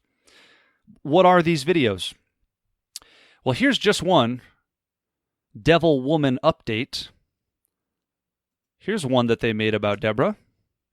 Meanwhile, we continue to sound the alarm to encourage everybody to be studying the Word for themselves and prepare for a day that may come when the internet or power goes down, where you may not have others to rely on, especially if you've had to come out of your church group because of wrong teaching. That is why we are here, to build up the body of Christ, and we are here for you as long as the Lord allows. So please do keep in touch. That is what the children at Moriel Ministries have been producing behind the scenes while they're doing Word for the Weekend Bible studies and so forth. That's Jacob Prasch, the Bible teacher. That's his brainchild. Here's another one. Here's a screenshot from a video they made called The Tooth Fairy, in which they distorted Deborah's face to make her look demonic. That was also Jacob's direction. Here's another video. It was a 2-minute and 56-second video where they again distorted Deborah's face to make it look like she had horns and so on and so forth. The next video, the screenshot itself is so bad that it had to be darkened and blurred just so it would be appropriate to discuss here. And that may be hard to see, and that's okay. It is a very scantily clad woman who is wearing very skimpy shorts, bending over and scrubbing a toilet. This was intended to insinuate that Deborah was an unchaste woman who scrubs toilets. Where did Jacob and Charles even find this video, first of all? Where did they have to go on the internet to find something like this? While Jacob's preparing weekly Bible studies, he's simultaneously scripting near pornographic material to take vengeance upon his enemies on spoof websites that he adamantly claims he had nothing to do with. This man is not just disqualified from ministry, ladies and gentlemen. He is to be disfellowshipped from, per 1 Corinthians chapter 5. Not even to eat with such a person. Until or unless some monumental repentance takes place, you're not even to eat with him. You are to purge from yourselves the evil person and watch in utter defiance as Jacob Prasch somehow tries to justify all of this. Somehow tries to ironically deflect from what I'm saying. He preemptively attacked me saying I'm trying to deflect from my own problems. This is bogus. The facts speak for themselves, folks. Jacob knew exactly what was coming. You're watching a desperate man exhibiting the very patterns of Saul that he himself has taught on. But here's the pornographic material that Jacob and his minion Charles have been creating, while Moriel claimed to be heralds of truth. That's Jacob Prasch. What does John Haller have to say about that one? It looks rather like Sandy Simpson has drunk the proverbial Kool-Aid on the other end of the spectrum. What do you have to say about that, Sandy? Do you defend these things? Until or unless these men say something publicly, they defend all of this. That includes Marco Quintana, Dave Lister, Blair Waugh, and anybody who has anything to do with Moriel Ministries after this. And yet somehow it keeps getting worse. Jacob and Charles potentially breaking the law. The levels of harassment, the doxing, and the potential online fraud. Now, here's a screenshot from the website. You can see the picture up here on the right that was supplied to Jacob by Suzanne Baruch, who was hyper-defensive about my letter, apparently because she was aiding and abetting Jacob the whole time. Apparently, that's what it appears. Here's the screenshot, and they embedded a full-length version of the Daniel Connection and the Daniel Project. Watch for free, right? These are videos that Jacob was a part of. So it says down here, starring Carolyn Goodall and Jacob Prasch. Now, this is intended to make the site look like it's really the actual Bethel Communications website. So they embedded the Daniel Connection and the Daniel Project. Now, upon seeing this, apparently somewhere, Deborah saw this. Deborah saw this website. She likewise knew it must have been them. Again, there's nobody on planet Earth that would have the motive to do anything like this other than Jacob Prasch. They immediately suspected Charles Jardine must have been the one who created these websites for him, as he's a tech guy associated with Jacob who does just that and builds websites. And she apprised them that they were using copyrighted material on a bogus website, pawning it off as though it were their own, and that this was fraudulent behavior. It apparently spooked Charles enough to send this December 18th email to Jacob and to Amos with the subject line, online fraud. Charles puts an excerpt about what constitutes online fraud. And it says, for example, either criminals can also use the internet to carry out intellectual property fraud, creating counterfeit goods to sell online, either billed as genuine or clearly fake, or setting up and running websites purporting to be the genuine retail outlets. Intellectual property fraud includes streaming content owned by someone else online, for example, a new cinema release or live sports matches. Charles ends with this: I won't be putting those films by the Menelaws back up. This appears to be an admission. Notice the first line in the excerpt he includes is describing criminals. Criminals can actually do this. Online fraud is what criminals do. And then it goes on to describe what Jacob and Charles engaged in. To the extent that this is criminal, and it rather appears that it is, Jacob Prasch and Charles Jardine should be prosecuted to the full extent of the law. This is not merely a moral breach in God's economy. It is a breach of civil law, apparently, or at least potentially. As it concerns online fraud, creating fake websites purporting to be the genuine thing, posting copyrighted materials, doxing someone's home and phone number, creating videos depicting them as demonic and so forth, under the guise of it being their own website, including pictures of their home and their personal phone number.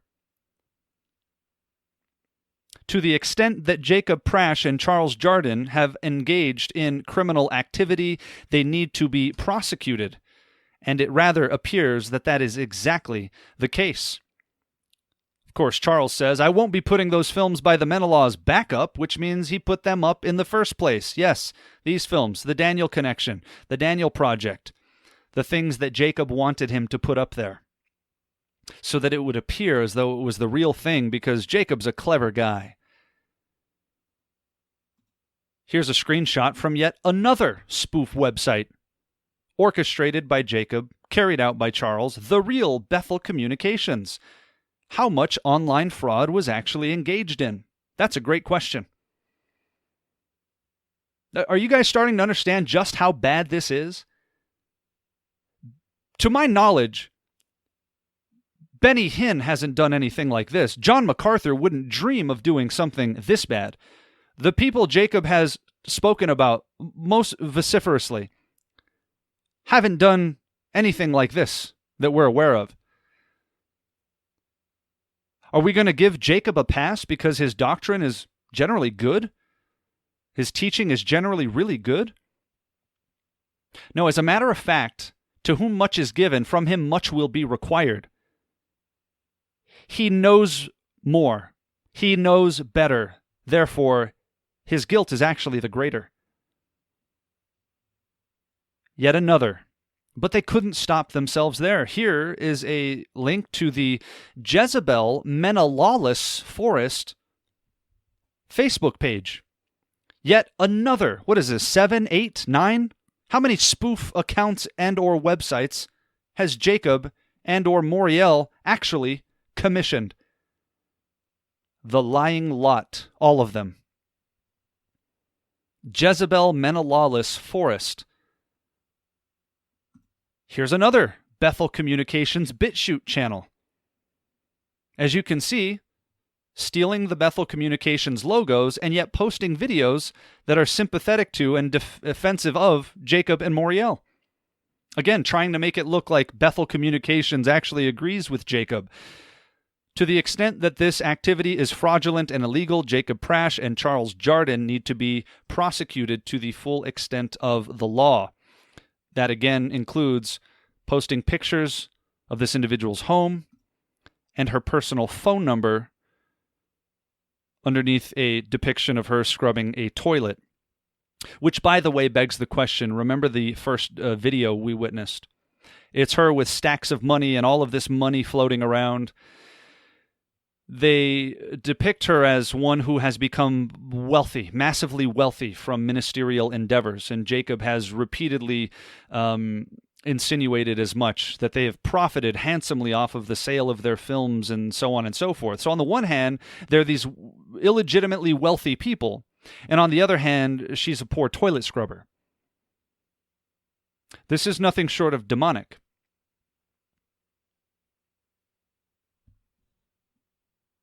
That's what Jacob Prasch is doing.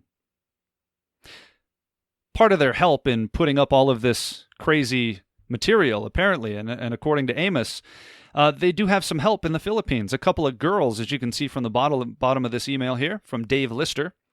The girls in the Philippines, they pay $500 a month to.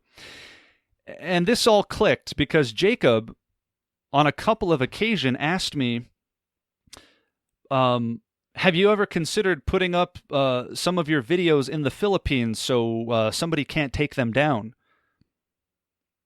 As baffled as he was when he sent me the Facebook link saying, "Did you produce this?" I said, "What are you talking about? In the Philippines? How would I put a website up in the Philippines?"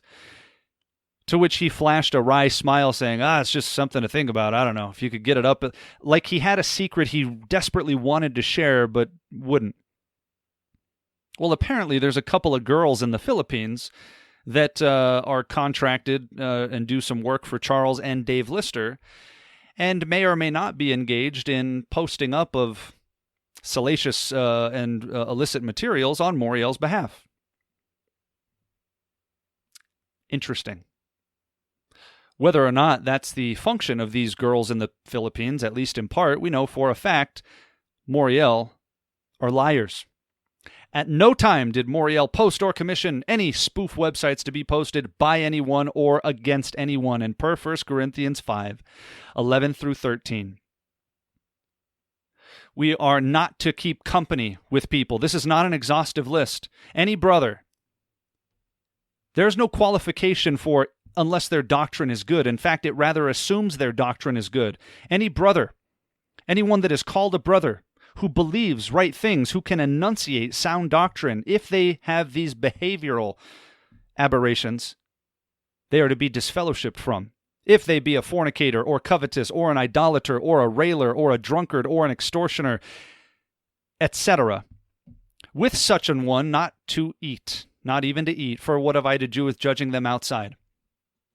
And it says, therefore put away from among yourselves the evil or the wicked person. Purge the evil person.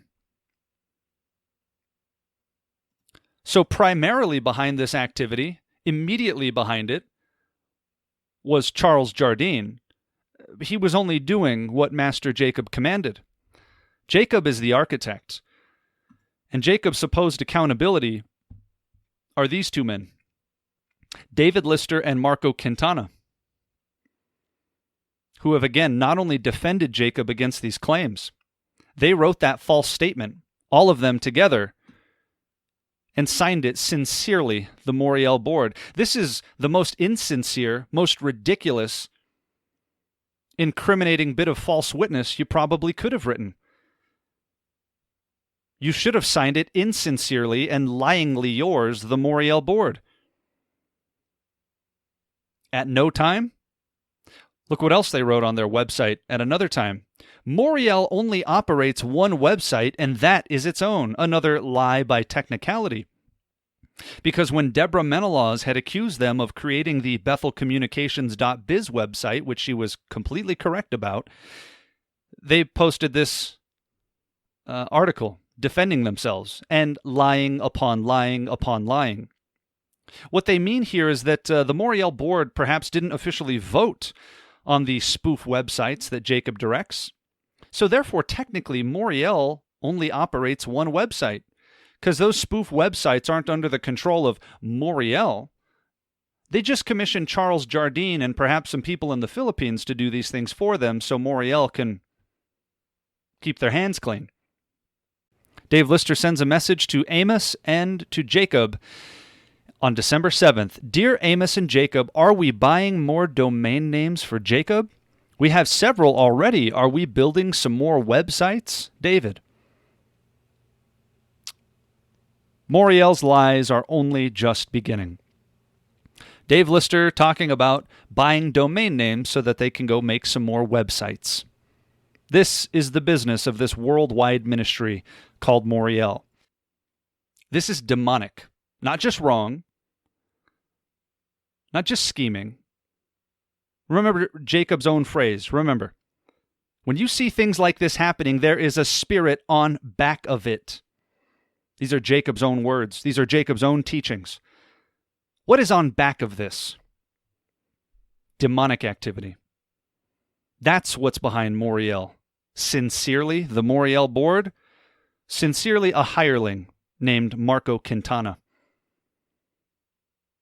who supports and defends this activity, and until or unless he repudiates this and proves that he was ignorant of it, he's culpable as well. As are these two men, Sandy Simpson and John Haller.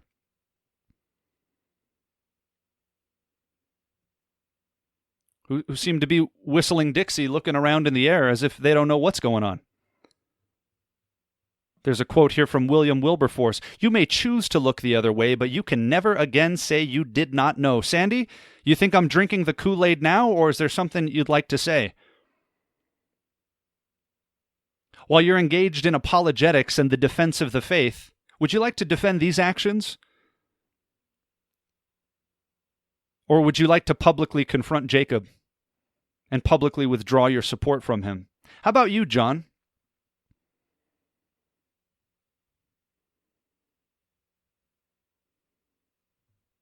While you're doing weekly prophecy updates, you should have probably thought about the prophecy that you appear to be fulfilling yourself. That in the last days, men will be lovers of themselves, despisers of good, blasphemers, etc., etc. Scheming, lying, false witness. How about a prophecy update on what we're seeing here? Until or unless John Haller, who should be ashamed of himself even as a trial lawyer for pretending to be ignorant of all of this, much less a so-called prophecy expert, until or unless he repudiates this irrefutable evidence, he's guilty by silence. Again, what does the scripture command? It commands. This is not a suggestion. This is a command. When you see behavior such as this engaged in, and again, it would have been bad enough had they said, yes, we did it, but no, in writing and under the guise of sincerity. The entire Moriel board states at no time did Moriel post or commission. Well, guess what? When the president and director and founder of Moriel, Jacob Prasch himself, directed and commissioned spoof websites to be posted, yes, Moriel had something to do with it. But they'll all pretend like they didn't know. How many fingers are going to be pointed after this? I didn't know. Did you know? Nobody knew. I didn't know. Did you know? No, I didn't know. Shameful. Right now, you are commanded by God's word to dissociate from people like this, to purge from yourselves the wicked person, because we don't have any business judging the world. We shouldn't expect the world to act in a way other than worldly. But when you see professed believers acting this way, people with good doctrine and repulsive behavior, you purge from yourselves the evil person. And how we do that now, in our context, in this way, is to purge them by withdrawing our attention and our support. Take your phone, get your device, and purge them from it. Purge them from your YouTube account, from your Facebook account, or what have you. You go to Devore Truth right now. Pause this video if you have to. Mark the timestamp. Go to Devore Truth and unsubscribe from that channel, who has Marco Quintana, the hireling and heir apparent of Moriel, as its frontman. Go to Fellowship Bible Chapel and unsubscribe, because John Haller is the Moriel, apparently the Moriel attorney on retainer, it seems. John advises Jacob and Moriel. Jacob repeatedly refers to John as Moriel's lawyer. Well, as I challenged in my letter, I would like for John Haller specifically to defend these points. Since you're a trial lawyer, John, you should be up to the task. Or maybe you'd like to admit you were wrong, and so was Jacob, and I'm sure for reasons of self-preservation you will. But you, whoever's watching, go and unsubscribe from Fellowship Bible Chapel. Go to Dean Gibson and unsubscribe from that channel, and absolutely go to Moriel TV and unsubscribe immediately. But it only gets worse. How, Josh? How could it get any worse? I know. This brings us to Frances Barber. Who is Frances Barber? It's a good question. Who is Frances Barber? Well, Frances Barber sent this message to Bethel Communications, which is run by Deborah Menelaus, Jacob's sworn enemy, the woman that he has obsessed over for several years. This message came in, as you can see, to Bethel Communications from a one Frances Barber. It was sent on the 26th of April, 2019. Okay? This is over 2 years ago, nearly 2.5 years ago. April 26th, 2019. Now again, remember what we just saw. Charles and Jacob built the phony BethelCommunications.biz website talking about Deborah's cleaning business, okay? In which they depicted her scrubbing a toilet and posting her phone number, etc.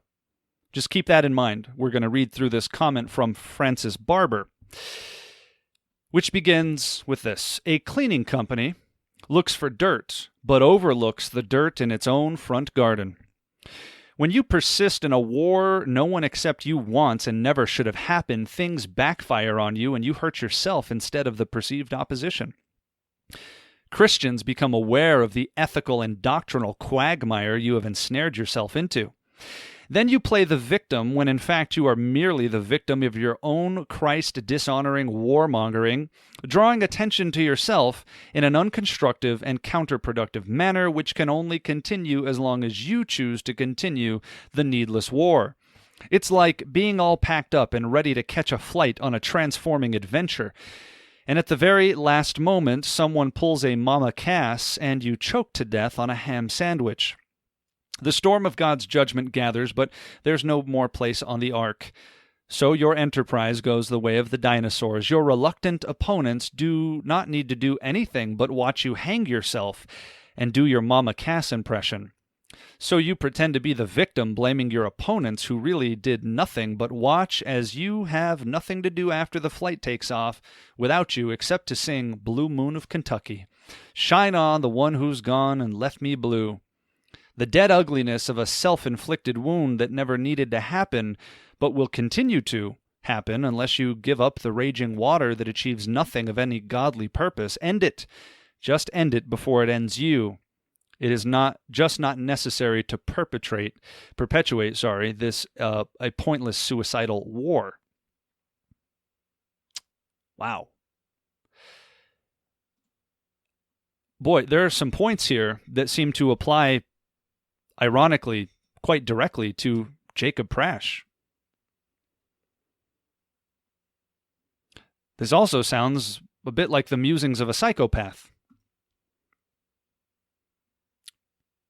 But who is Frances Barber? Well, Frances Barber is Jacob Prasch. How do you know, Josh? I'm glad you asked. Jacob Prasch, when I first saw this, I was alerted immediately to a couple of points. There was a reference to Mama Cass, the front woman for the 60s band, the Mamas and the Papas, who infamously died eating a ham sandwich, and a reference to the song Blue Moon of Kentucky. I knew I had heard these two references prior. I was nearly certain I had heard them in the context of Deborah Menelaw's, and just as certain that it was Jacob Prasch who had referenced them. I was racking my brain. Where did I hear this? How did he say this? Where did he say this? I'm sure I've heard these are very obscure references, Blue Moon of Kentucky and Mama Cass. And I finally found it in an email that was sent just a few days prior to Frances Barber's message here, which was sent on April 26th. You can see this was sent on April 21st. Here's an email from Jacob, which I was copied in. At the time, I didn't notice this. This appears to have already been sent to Deborah Menelaw's. It references David Nathan. It has Jacob's name in it, right? This is him talking clearly to Deborah. There's nothing sneaky about it. This appears that it's something that he's already sent to her. His own name's in it, talking about David Nathan and the things that were happening at the time. And so again, nothing sneaky. But if you scroll down in this email, there's a couple of distinct spots. The first one up here reads, "You seem to be like someone who was all packed up to go on a major transforming trip, but instead, as allegedly happened to Mama Cass, choked to death on a ham sandwich and are now left singing Blue Moon over Kentucky." And this one. "Blue Moon of Kentucky, keep on shining, shine on the one who's gone and left me blue." Now, let's compare Jacob's email to the message from a supposed Frances Barber, side by side. I color-coordinated them for your convenience. They are nearly identical. Both of them mention being packed up and going on a transforming adventure or a transforming trip, very specific language. Both of them mention Mama Cass choking to death on a ham sandwich. Both of them mention that there's no more room on the ark and you're going the way of the dinosaurs. And both of them make reference to the song Blue Moon over Kentucky with a specific reference to a lyric in the song. Jacob Prasch is Frances Barber. So Jacob Prasch decided to take his original email that he apparently never sent to her sanitize it, take his own name and any reference to him out, keep the points he really wanted to stick to Deborah, amplified the sinister nature and the morbidity of them by a factor of 10, then created a bogus Facebook page called Frances Barber with a picture of some woman, and sent it to Deborah Menelaus. This is Jacob Prasch, the Bible teacher, but if he's Frances Barber, then who is this woman? Well, that's a good question. Who is this woman? Well, if I navigate over to journalist Charlene Smith's website, she sure does look familiar. A journalist and author named Charlene Smith. Boy, does she look familiar. And if I scroll down the page a little bit, what do you know? Charlene Smith is Frances Barber. But she's not. She's Charlene Smith, which means Jacob Prasch came to the website of journalist Charlene Smith, stole her picture, created a bogus Facebook page with the name Frances Barber, and then went and sent Deborah Menelaus a morbid message about choking to death on a ham sandwich and hanging herself, etc. What is particularly of note here is that Charlene Smith is a well-known rape survivor. And Jacob Prasch used to be a friend of Deborah Menelaus and has stayed at her home, which is why he knows where it is and how to get a picture of it. Jacob also knows what happened to Deborah in her past. So Jacob Prasch went and got a picture from a well-known rape survivor, put it on a fake Facebook account, contacted Deborah, talking about choking on a ham sandwich, end it before it ends you, and hanging herself, etc. This man is sick. This is not just bad. This is what many people might describe as psychopathic. Not alone sociopathic. The man lies like it's his native tongue. The levels, the sinister levels here, the calculation, the manipulation is so sick and twisted, so unconscionable, and he does it so unflinchingly as to mark him as a person who's devoid of conscience. Seared as with a hot iron is how the Bible would describe it. Most people would just call somebody like this a psychopath. That's Jacob Prasch, the Bible teacher. But at no time did Moriel post or commission any spoof websites to be posted by anyone or against anyone. Here's yet another example. A full-fledged account with pictures and everything. Now, what's particularly interesting about this is near the bottom. Notice what it says, if you can see my cursor here. This is Moriel, the board's official statement against me. By his own admission, read the sentence before it, while he did it in support of Jacob Prasch, it was in fact Joshua Chavez himself who posted photos of the Menelaus with 666 and wads of money. Now again, they're making reference to a public video in which Jacob Prasch titled Filthy Lucre and the Mark of the Beast. And so as a visual representation, what is filthy lucre? Money. Okay, I put that in the picture. And the Mark of the Beast, 666. This wasn't hidden. This was done quite openly. The irony of them talking about this, while Jacob scripted a video called Devil Woman with money floating on Deborah's head as Pinocchio's in the background and her voice is disguised on a fake website that he and Charles created in an act of apparent online fraud, it's staggering. Absolutely staggering. But here they go again. By his own admission, Joshua Chavez misrepresented himself on the internet in his attacks as a woman named Lydia, to which his critics have taken repeated offense. Why Joshua Chavez accosts us for things we did not do, but he himself admits he did, is absurd. You know what's absurd? It's absurd that you would even bring this up. What's absurd is creating an entire Facebook account with pictures of a rape survivor to go harass and antagonize somebody, talking about choking on a ham sandwich, hanging themselves, and end it before it ends you. That's what's absurd. What makes this compoundedly more absurd is the fact that I've talked about this publicly a couple of years ago. What makes it very ironic is that it also has to do with Deborah Menelaus. Notice how they framed this. He misrepresented himself on the internet in his attacks. This wasn't an attack. It was literally a question, a lone question. And at the time, I knew Deborah didn't want to hear from me and probably wasn't going to respond favorably to anything I asked her. So I changed the name, and I asked her a simple question. One question. I didn't attack her. I didn't say anything disparaging. I certainly didn't say anything morbid or sinister.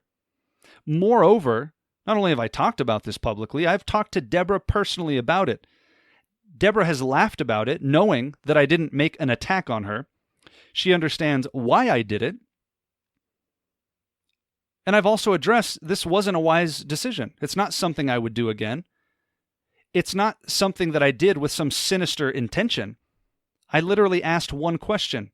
I didn't create an entire profile, steal the photo of a rape victim, and go tell somebody to choke to death on a ham sandwich, Jacob. That's psychopathic behavior. And to attempt to make these two things analogous is so utterly desperate, it would be comical if not disgusting. But notice what they say. Why Joshua Chavez accosts us for things we did not do but himself admits he did is absurd. I've never done anything like this. Frances Barber? This is what you came up with, Jacob? Create an account with a face of a rape survivor to go antagonize somebody? Singing Blue Moon of Kentucky and telling them to do their Mama Cass impression? That's absurd. But this is a pattern for Jacob. This is a lifestyle for Jacob. These aren't lapses in judgment. From a man who should know better, who's been teaching the Bible for some few decades at this point. This is a pattern of behavior. And while I have heard of at least 2 emails that are really bad, directed to Jan Markell of Olive Tree Ministries, which I do not have access to, this quote from Jacob Prasch was made available. Here's what he said to or about Jan Markell. This is Jacob Prasch.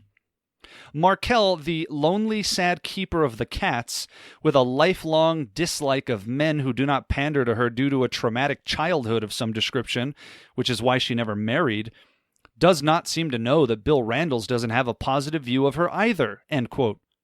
Now, first of all, do not take at face value anything he said about Bill Randalls there. Bill Randalls may or may not believe anything the way that Jacob describes him as here. Look what he does. When somebody disagrees with him, he goes for the lowest blow possible. You're invoking a woman's childhood? You sick, psychotic man. Her childhood? She had a traumatic childhood, and that's what's to blame for what's going on here. That's why she never married. The keeper of cats? What a sick person. I didn't know about this until about a week or so ago. I had never seen this. This is who Jacob is. This is a pattern. This is a lifestyle. This is a furious man and an angry man whom we are told not to make friendship with, lest you set a snare for your soul. Why? Because you will learn his ways, and his minions have indeed. And they will begin to talk like him, and I am ashamed, utterly ashamed that I ever called this man a friend, if I had known the depth. You see some signs, you try to be long-suffering, you're trying to discern. I could never have imagined just how deep and disgusting it really was. But this is Jacob.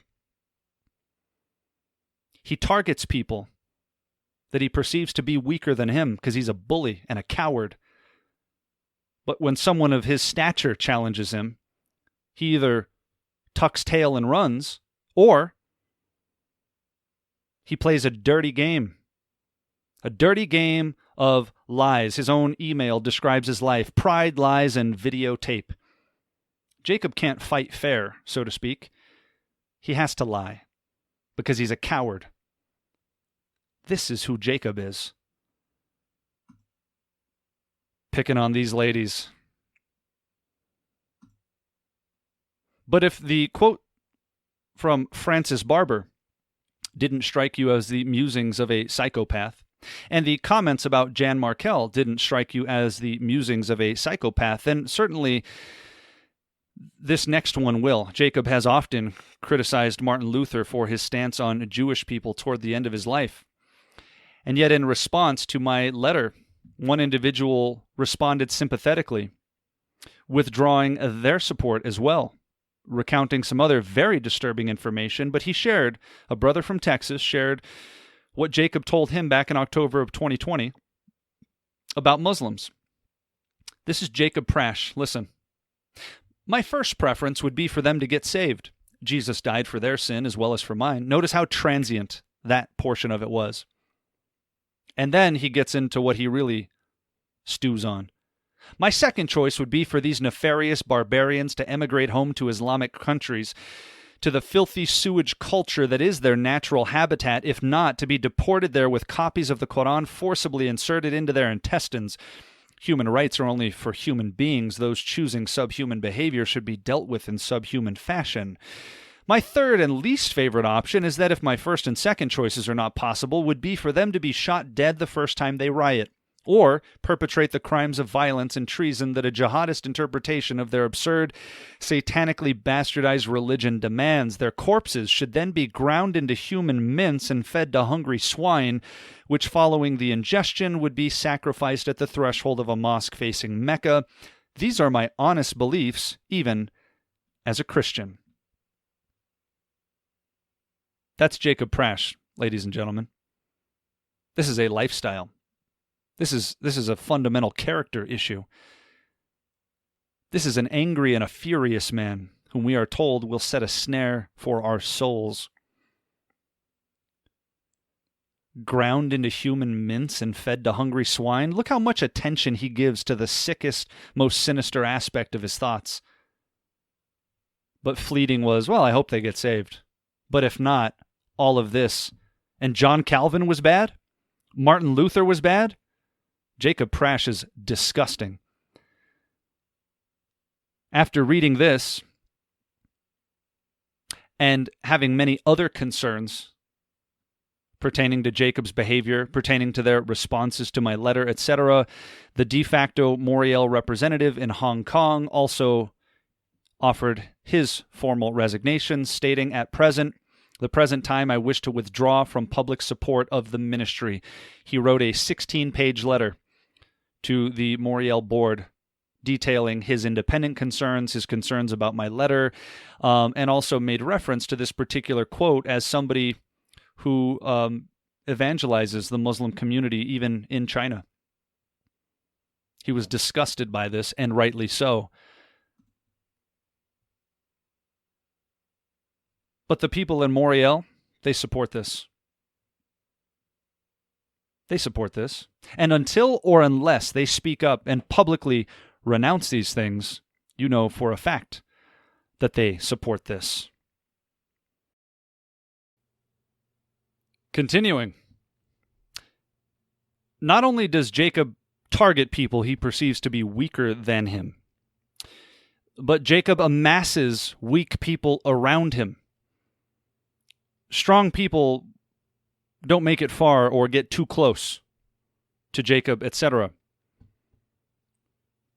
which is part of the reason I was distant from Moriel. It's not so much that I'm a strong person as much as that the people around Jacob must, of necessity, be weak people. John Haller is a weak man. Marco Quintana is a weak man. Sandy Simpson, Dave Lister, Blair Waugh, these are weak men whom Jacob can impose his will upon. This includes Charles. This is why Jacob targets these people. And he'll do the lowest of the low, and the weaker, the better. He'll take advantage of people. And this brings us to another point on John Haller. One of John Haller's, if not his only comment moderator, is a woman named Linda. Linda has helped John for some time. John has defended her, even in the face of some concerns that were brought up by Amos. Apparently, John was so infuriated that he had to be told to calm down. That's how staunchly he defended Linda. And I mentioned this woman in the article that I wrote. There's Linda. Linda, you could see here under John Fellowship Bible Chapel. I like to run them again so others in different time zones get to watch and have live fellowship. So this is John Haller's moderator and supporter and friend, etc. Okay? This is also a woman that Jacob has used and taken advantage of to do his dirty work. Moriel calls her a volunteer, a Moriel volunteer who monitors the internet. Already this contradicts their public statement about her, which says a woman who is not part of Moriel but who is known to us. Well, here she's called a Moriel volunteer. This is who they're talking about. Again, Jacob's always trying to establish an out, some kind of plausible deniability, any way to have somebody else get their hands dirty for him, but to keep his hands clean in the process. Very calculated. And here's a back and forth between Jacob and Linda from March of this year. Jacob, this is not that. This is Jacob message to Charles, to Amos, to Marco, and to David. So to the whole Moriel board, Jacob says what about Linda McIntyre? This woman appears to be very seriously nuts. That's what he says. She's nuts. Okay? Charles Jardine, Jacob's minion, says to Amos that he thinks she's mentally ill and a potential danger. But that didn't stop these hypocrites at Moriel from lambasting me for comparing her to the woman in Acts chapter 16. Here's what they say. The whole board says this about me. Joshua Chavez comparing a certain Christian woman named Linda M., who is not a Moriel team member but is known to us, again, contradicting their own website, which calls her a Moriel volunteer. So what's the difference between a volunteer and a team member? There's a bunch of invented phrases. So Michael Brown could take a lesson in obfuscation from Jacob Prasch. This is absolutely incredible. In any event, Linda M., who is not a Moriel team member but is known to us, Joshua comparing her to the demonized witch in Acts 16, is a serious insult to her and her husband and an outrage. She is not that or anything like it. Well, perhaps it would have been less outrageous if I just called her seriously nuts like Jacob did. Or perhaps it would have been less insulting to her and her husband if I called her mentally ill and a potential danger like Charles did. Staggering hypocrites at Moriel, the lot. She's not that or anything like it. So how then did Jacob find the right to call this woman seriously nuts? Which is worse? Comparing her to something I see in Scripture, which seems to be something of a parallel, or just calling her seriously nuts like Jacob did? This man lies like it's his native language. But Jacob had no problem using this woman. Again, he takes people that he thinks are seriously nuts, and he uses them to his advantage. He has this conversation. She tells him that she changed the gravatar on WordPress and will change every one of my gravatars. She says, from past posting with the jockey to this gravatar. He will know I know, and if you click on my gravatar or look at my profile on WordPress, it will show Hugh's name and the link to No Power Play Pause. Remember the website that Jacob claims, I don't know how it got there? Their identity's not even known to me, but yet it contained a disclaimer from Moriel. And then we saw Jacob said their identity was being withheld from him at his own request. The scheming liar. Well, here's Linda making reference to that website to Jacob. She says, it is my intention to throw this monkey wrench into his works before the DeVore conference. I may create a page or blog on WordPress titled No Power Play Pause and have the article about Hugh there acknowledging I am not the author And neither US Moriel and Moriel UK is not connected to the new site on WordPress. Nor, look, watch this, pay attention, nor do I work for Moriel. We'll continue down here. Acknowledging I am not the author. Oh, sorry. That's the full statement. Nor do I work for Moriel. So they're there mutually establishing Jacob's own plausible deniability. I'm going to be here doing this. I'll let him know I don't work for Moriel. And again, remember, Moriel calls her a volunteer who monitors the internet. But depending on what they need to say or what the narrative is, they'll say, oh, she doesn't work for Moriel. Okay, well, she's a volunteer, so, and you accept that. Jacob plays games that the scribes would blush at. It's incredible. Jacob says, okay, thanks for the heads up, but how will Jock Smith see it? He doesn't or won't visit you on WordPress. To which she says, I will tell Tim of my new site. He runs to Jockey with everything. So again, they're planning this whole adventure, making reference to this website, No Power Play Pause, right? Who made this website? And she's talking about linking to it, and she's going to create a WordPress account, etc., which I've already described. Well, there's more going on here. Again, remember, Jacob said back in March that their identity is being kept from him at his own request. Well, it appears that the person that was commissioned by someone via Jacob to create that website was none other than Mr. Dean Gibson, the new sister ministry of Jacob Prasch. Dean Gibson posts almost exclusively Jacob Prasch videos. And Dean Gibson created this YouTube account called McWright Truth, the new Tom and Jerry, which you can see a reference to the website nopowerplaypause.com, the spoof site that Moriel never directed or commissioned to be posted, right?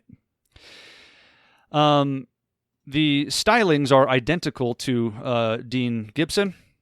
There are two videos there. One's called Avatar and one's called the new Tom and Jerry. McWright Truth is the name of the YouTube channel. And how do I know that it was Dean Gibson? Well, we can thank Charles Jardine and Amos Farrell. Amos is the one that apprised me of this.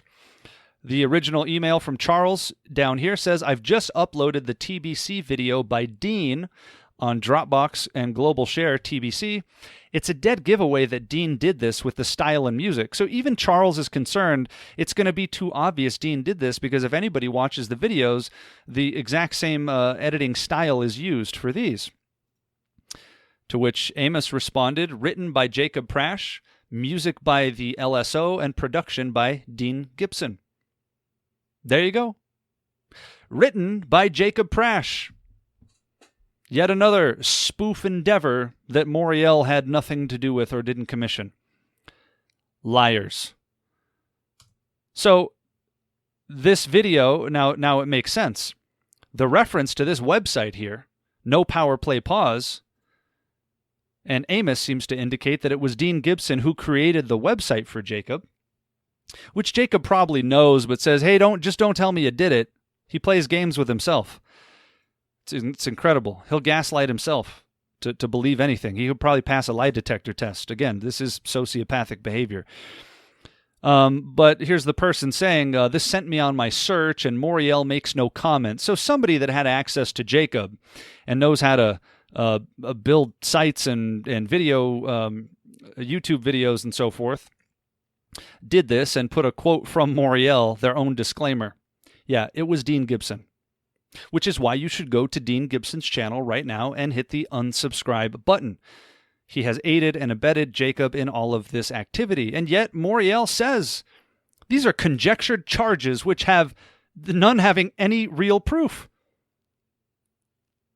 Well, back to Linda McIntyre. That was a side note. Linda's talking to Jacob about what she's going to do, and telling Jacob to use an alias if he's going to comment, and so on and so forth. Well, back in April, something happened, And Linda got real near spilling the beans.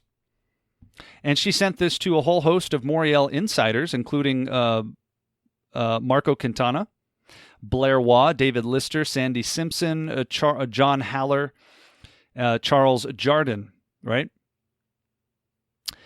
And as you can see up there, was sent directly to Jacob Prasch and Suzanne. Who is Suzanne? Suzanne is Suzanne Baruch, the moderator of the Moriel Be Alert Facebook page. Look what Linda says.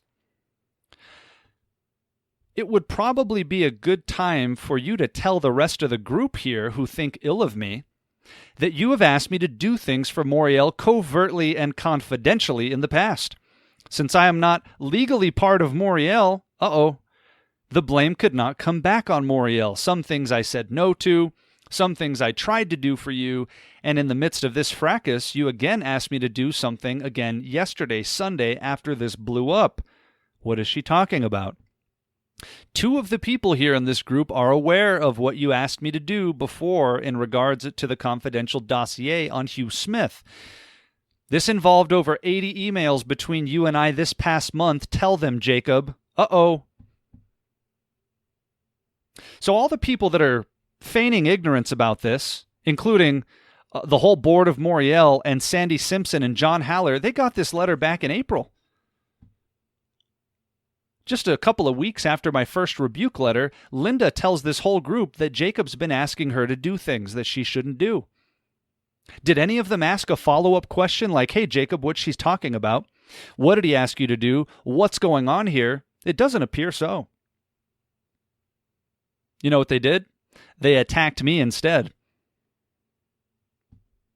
Jacob calls her seriously nuts and has the audacity to say it's insulting that I gave a biblical comparison for her behavior. All of these people are complicit. Tell them, Jacob. What have you been asking her to do, Jacob? You think this woman's seriously nuts? And you've been asking her to go run errands for you? This is who John Haller uses. This is his comment moderator. Did he ask any follow-up questions? You don't have to be a prophecy expert, John, to see how this is panning out.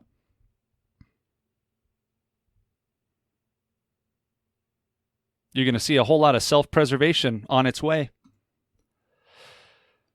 Jacob calls her seriously nuts. Well, when Linda found out about that, here's what she said to me. August 10th, just a few days after I sent my letter. Joshua, the email you displayed about James Jacob Prasch calling me nuts and cutting him off, I had been asked to do something in March that could have put my life in danger and implicate me in a lawsuit. I flatly refused. I was angry that my life held no value and that I would blatantly be thrown under the bus. I told him that and cut ties. It hurt me. Wow, what? I had been asked to do something that could have put my life in danger and implicate me in a lawsuit. So what did Jacob Prasch ask this woman that he thought was seriously nuts? Maybe that's why he asked her to do it. Hey, she won't care, and if she does it, everyone thinks she's crazy, so the blame's not going to come back to me. This man is sick.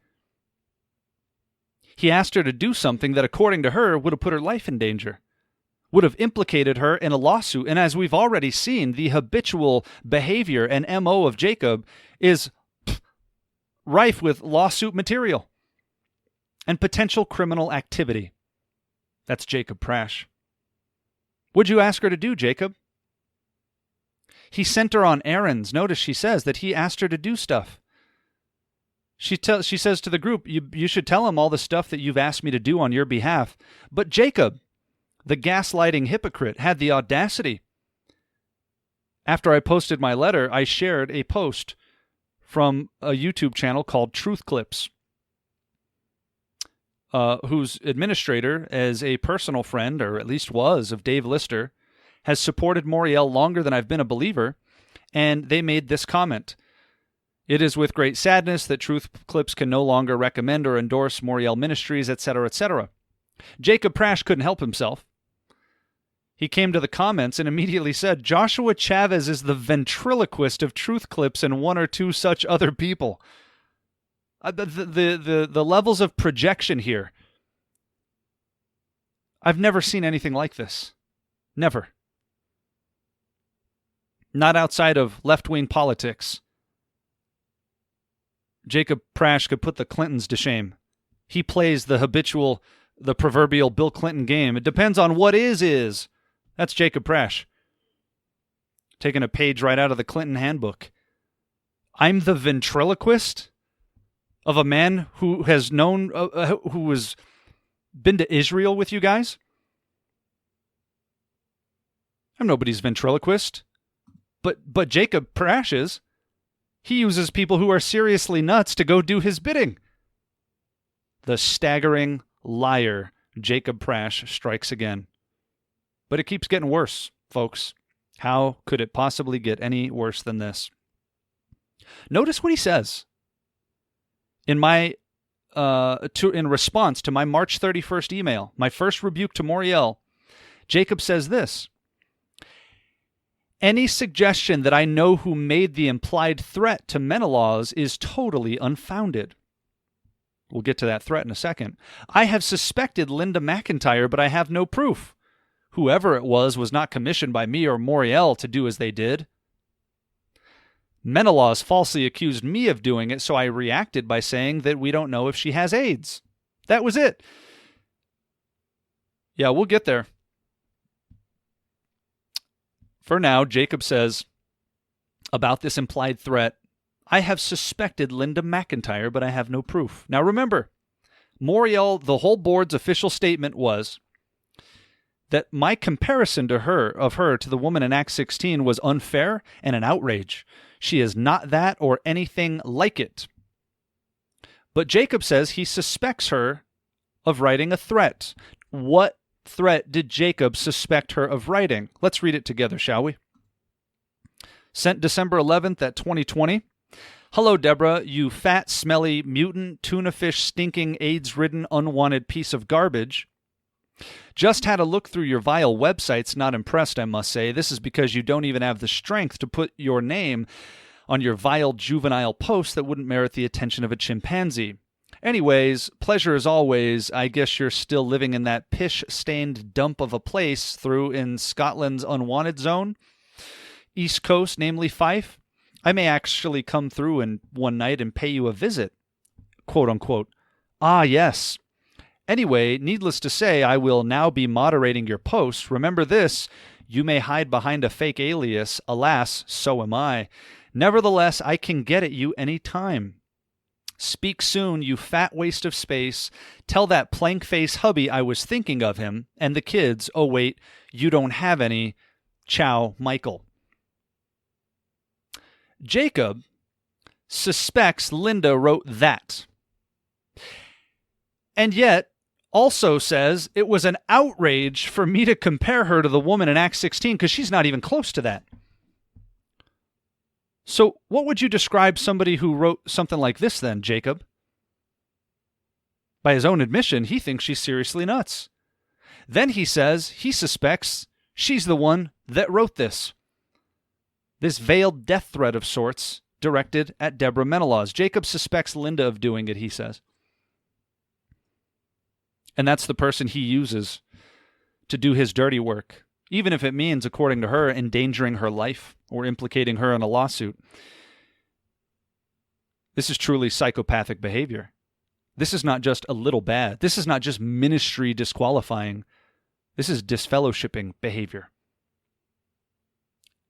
and potentially criminal behavior. That's what he thinks Linda wrote.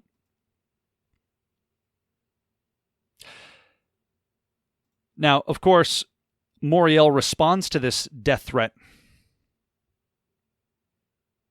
On their website, Deborah obviously suspects that Moriel is behind it, that Jacob is behind it, etc. Now, it appears that not only did Jacob suspect she did this, but one of Jacob's enemies, the former Moriel videographer, Tim Worth, also suspected that Linda had done this. And according to one source, Tim Worth is the one who suggested that they had an IP address matching the town where Linda lived in, as the place where this threat originated from. Apparently, this was a bluff in order to flush her out. So again, people like Tim are not above lying for their own ends. So again, when you hear that person make certain accusations against Jacob, it makes you not want to listen. Because in many ways, they are not trustworthy or reliable sources. But several people thought Linda could have been behind it. And no wonder she herself admits that Jacob asked her to do some awful things that could have endangered her life or implicated her in a lawsuit. Certainly this would fit that profile, but I don't think Linda did this. In fact, I'm nearly certain Linda didn't do this. Jacob knows who did it, though. Don't you, Jacob? So they responded on their website when Deborah said that she suspected them of doing this stuff and having a website that we've already looked at, bethelcommunications.biz. Again, Moriel says in that article, Moriel only operates one website, that is its own. Then they say, we cannot comment on his claim that Deborah Menelaus has AIDS. Her personal health issues are none of our business. I pointed this out in my letter. I described the problems with that statement at length. You should be able to see it patently for yourself. But to take this is the comment they're talking about. In fact, we could read it in the article itself. They make reference to it. He said, they quote him, Michael, "Hello, Deborah, you fat, smelly, mutant, tuna fish, stinking, AIDS-ridden, unwanted piece of garbage." To which they say, we cannot comment on the claim that Deborah has AIDS. Her personal health issues are none of our business. That comment alone is one of the most despicable things I've seen. That is public and undeniable. It's on their website. The whole board was behind and authored this comment. So to take what is clearly in the realm of sinister childhood insult, a string of insults together that largely resemble what we read about Tim Worth on that BitChute channel, remember? When he attended the donkey, stupid, big ear schools. Go back and watch that part. The description under that BitChute channel, it's a string of nonsense like this. Very similar. We cannot comment on his claim that Deborah has AIDS. This isn't a claim that she has AIDS, as if there's veracity to that statement, as if it's a medical diagnosis, any more than there's a claim that she's a mutant tuna fish, a smelly mutant. So why did they take the one comment, stinking AIDS-ridden, unwanted piece of garbage? How come they didn't speculate if she was an unwanted piece of garbage, or a smelly mutant, or a smelly tuna fish? Because Jacob is sick and twisted, and wants to cast doubt, or at least raise the possibility that, hey, maybe she does have AIDS. That's her business. We don't know. This is sick. This is a form of false witness that you're looking at. It's premeditated, it's calculated, and that response alone indicates that the authors of this response had something to do with the original threat. At the very least, we're not entirely unsympathetic with it. We can't comment on his claim that she has. That's not a claim that she has AIDS, any more than it's a claim that she's a smelly mutant, you filthy liars. That's a true statement. That's not a disparaging one. Moriel is comprised of filthy liars. Disgusting false witnesses. They continue. Listen to this carefully. Menelaus appears to be claiming that this Chow Michael has a counterfeit website of some description, posting bogus content for which she falsely blames Moriel. Now, we already know for a fact that Jacob is behind it. We know that he was the architect and the author of the website, BethelCommunications.biz. That's what Deborah is referencing. This is something of a Freudian slip, it appears. Listen carefully. Menelaus appears to be claiming that this Chow Michael has a counterfeit website of some description, pretending like they don't know what it is when Jacob authored the website, posting bogus content for which she falsely blames Moriel. Well, first of all, that's not a false blame. She rightly blamed Moriel. Moriel lies again. She's falsely blaming Moriel. We've already discovered that that statement is itself false. Deborah rightly blamed Moriel, and now we have undeniable proof of that. But they appear to be acknowledging that whoever Chow Michael is is connected to that website. And if we know that Jacob Prasch and Charles Jardine were the architects of that website, stands to reason perhaps they were the architects of the comment by Michael. They try to pretend that they're absolutely ignorant of who this person is. Notice what they say here. We have nothing to do with Cow Michael. As if that wasn't a salutation meant to say Chow Michael. By the way, frequently in Jacob's emails, there's dyslexic typing. Words are backwards, things are misspelled, the key typing is messy. Mixing up a word, chow, with C-A-I-O is precisely the sort of thing I would expect from a Jacob Prasch statement. We have nothing to do with this person. We don't know who he is. He certainly may speak for other people, but not for Moriel. Maybe they say in here,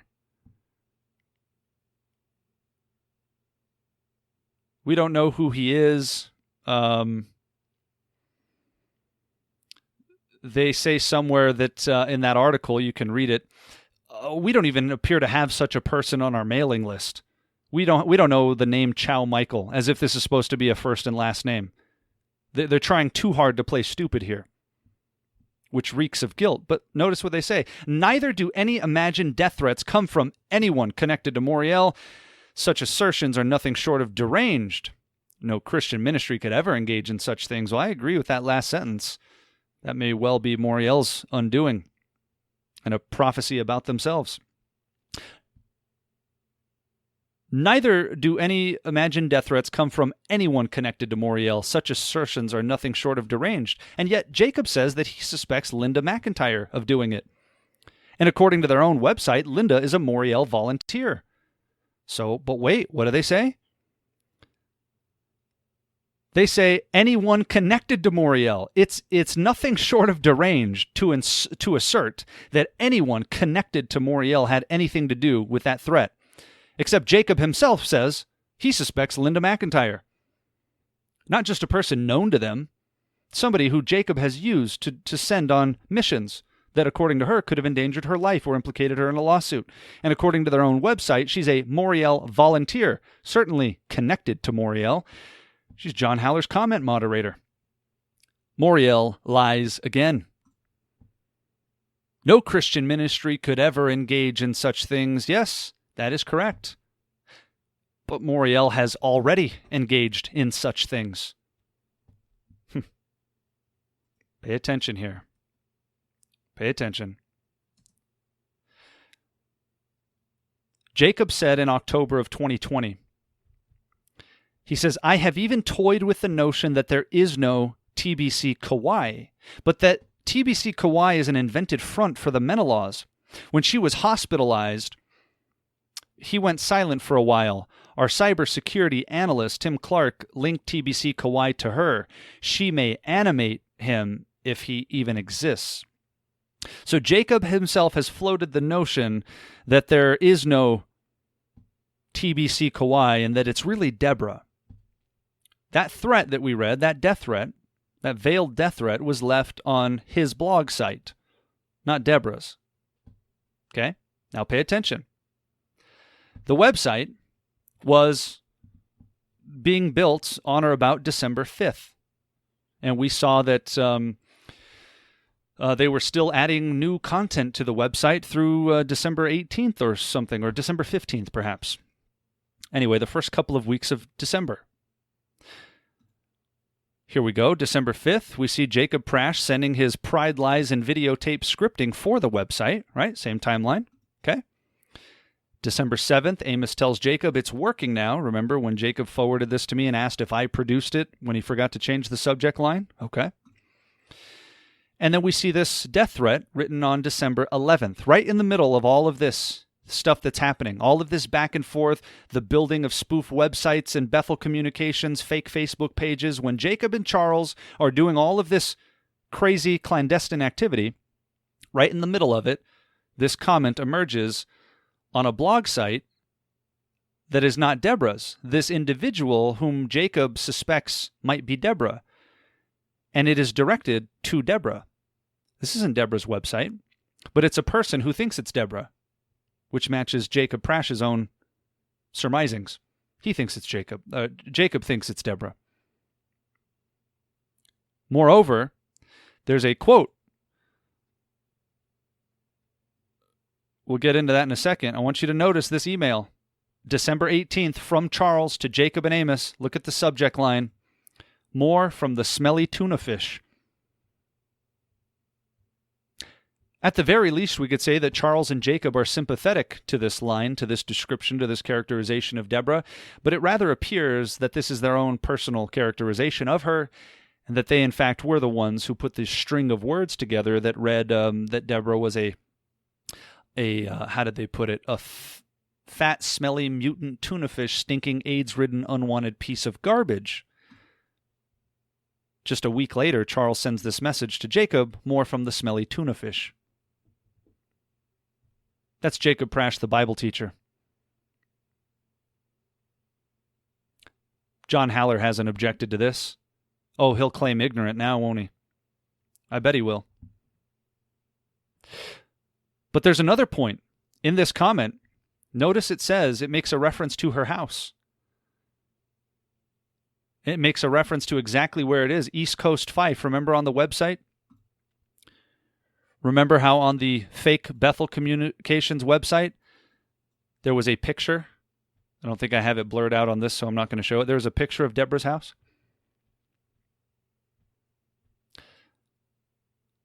So look at all of these things together. Everything that we've looked at, the timeline, the precedent, the MO, the motive. Any prosecutor will tell you, you don't have a case. You don't have a solid case without a motive. Jacob has ample motive. He hates this woman. He obsesses over this woman. We have precedent. We have a pattern of behavior. Jacob Prasch has, in fact, invented other dummy accounts. We've seen it. Proof positive with Frances Barber.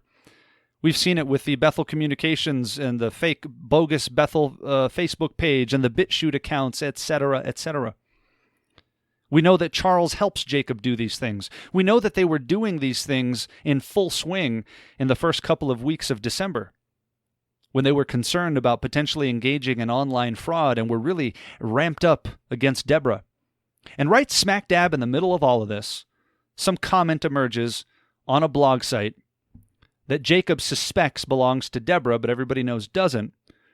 And there's a comment directed at Deborah that has all of the hallmarks of a Jacobism.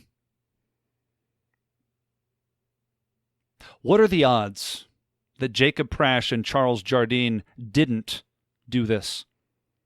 Astronomically, impossibly small.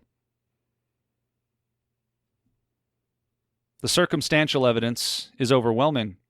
There were more comments from this individual, though. This individual, whom I suspect was none other than Jacob Prasch himself. As we have seen, he's not above writing things like this. He'll create a Facebook account with a rape victim's picture on it and tell you to choke to death on a ham sandwich. That's Jacob. He'll dox a picture of your home with your phone number. Here he is talking about, whoever it is, talking about where Deborah lives, saying, I can visit you at any time. Charles and Jacob seem to be gloating that the smelly tuna fish is talking, giving credence to this statement. Casting unnecessary speculative doubt on a medical condition. Well, we can't speak to whether or not she has AIDS. That's what Jacob did publicly. We've already seen some of the stuff he's done privately. Here's some more comments from Michael Philps NG Botgan.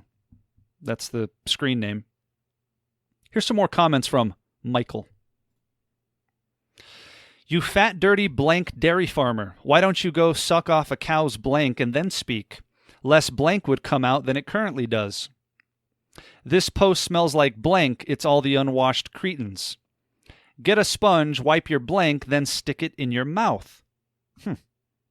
Uh-oh, what is this? Tim Worth. Worthless has a better ring. Gay. Oh, look, it's Tim Girth.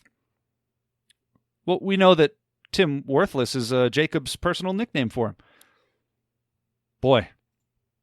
Here's another one. Shut up, you fat, smelly lesbian.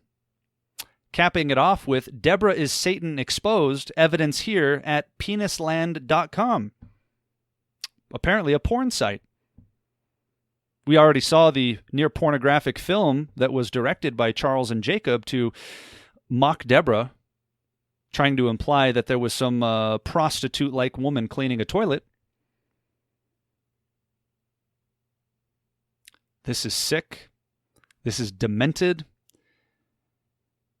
And I am confident that this is Jacob Prasch and Charles Jardine. I think this is their work. Now here's what's interesting.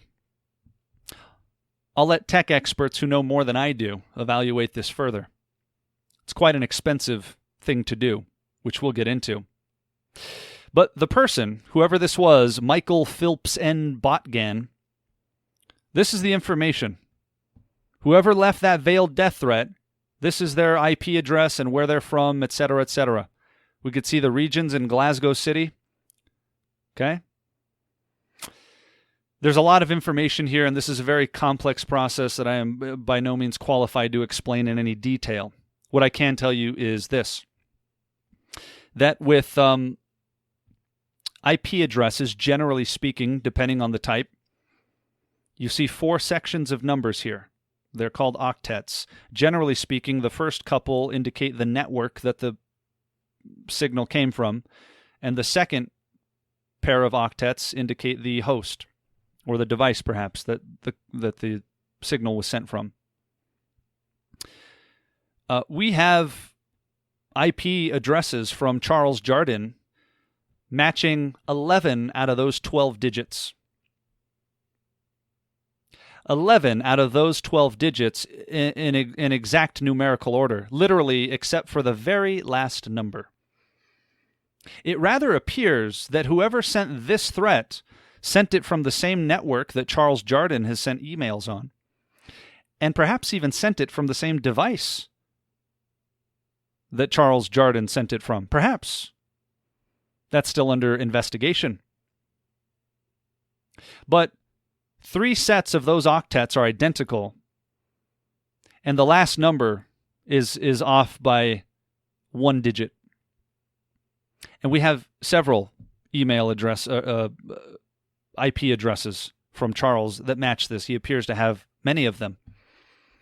As a tech guy, it's possible that he has purchased many static IP addresses, who knows what. It's worth mentioning in passing. I can't make a declarative statement because it's an expensive process to do forensic on computers. What I can say is this man is a hypocrite and a liar. And everything about this indicates that Jacob Prasch and Charles Jardine were behind it. What is particularly interesting is this. The same brother who wrote the email in July 19th of this year, just before I issued my final rebuke, responded in the aftermath of their false witness against me and all of the deflection. Among other things, he said on August 7th, okay, this is 4 days after I sent my letter, 2 days after I made it public, he sends a follow-up to the board. Dear Jacob Prasch and Moriel Ministries board members and administrators, the following steps would go a long way toward addressing the concerns recently raised by friends of Moriel. Taking these steps would show good faith by Jacob and the board before the body of Christ, the unsaved world who's now watching, and most importantly, before our Lord Jesus. Here's what he suggests. 3, there's several things, but these are the relevant points to hear. Publicly admit that Moriel's official public response to being accused of the veiled death threat was inappropriate, in that it echoed and amplified the ugly and hurtful assertion that Deborah has AIDS. Yeah. Issue a public retraction of Moriel's original statements on the matter, and issue a sincere and unequivocal public apology, which they have not done. They never even responded to this man's email. This is a man who has been personal friends with Dave Lister and supported Moriel for years. He says, 4, publicly state your agreement that anyone who knowingly had anything whatsoever to do with authoring, commissioning, creating, posting, forwarding, editing, contributing to, or covering up the identity of those responsible for the threat to Deborah, A, should publicly admit their guilt and be disqualified from public ministry, and B, should be held civilly and or criminally accountable if they are found to have broken any laws. He adds this asterisk. Regarding this point, I offer up to $20,000 out of my own family's pocket to be paid toward a private digital forensic investigation in cooperation with law enforcement if required, leading to the public disclosure of the identities of those who had anything whatsoever to do with authoring, commissioning, creating, posting, forwarding, editing, contributing, or covering up the threat message in any way. This would require willingness from Linda McIntyre, Jacob Prasch, and others linked to Moriel Ministries such as RTN, FBC with John Haller, etc., to voluntarily cooperate fully with the investigation and supply any requisite evidence for uncovering who exactly was involved and exonerating those who weren't. The investigation would be done by a neutral, credible, and reputable third-party digital forensic investigative team, or by law enforcement, or a combination thereof. Unfortunately, this may require involving Hugh Smith, since the threat was posted on his blog site. If he clams up and refuses to cooperate, it would only implicate him as the potential source. But for the sake of the good that would come from finding who was involved, even such a dreadful task is warranted. A final report would be made public, and anyone who refused to cooperate or is found to have destroyed or concealed evidence would be identified in the report by name. Since Linda McIntyre has already volunteered herself for a polygraph examination on this matter, it's reasonable to expect she would support this investigation fully and without hesitation. Certainly Jacob and the Moriel board members and administrators and any friends of Moriel would want to be officially exonerated on this matter, correct? He says, my offer to fund this investigation expires August 14th, 2021 at midnight. GMT, where Jacob is, if Jacob and the Moriel board have not agreed to the investigation in writing by then. They didn't so much as respond. Again, he sent this on August 7th. All of this, very generous offer. Says, I offer this for a full week. My offer is going to expire on the 14th. They didn't so much as respond. Dave Lister, who has known this man personally for the better part of 2 decades, didn't even so much as respond to a personal friend. That doesn't look good. You know why? Because it's not. So while some people originally suspected Linda could have had something to do with it, I don't think she did at all. She apparently had something to do with other things, but I think Charles Jardine and Jacob Prasch were behind that threat. Notice what Jacob sent me on August 25th, not too long ago, after I had been silent for several weeks after posting this stuff. He's getting nervous. Haven't said a word. And then he sends some blackmail threat.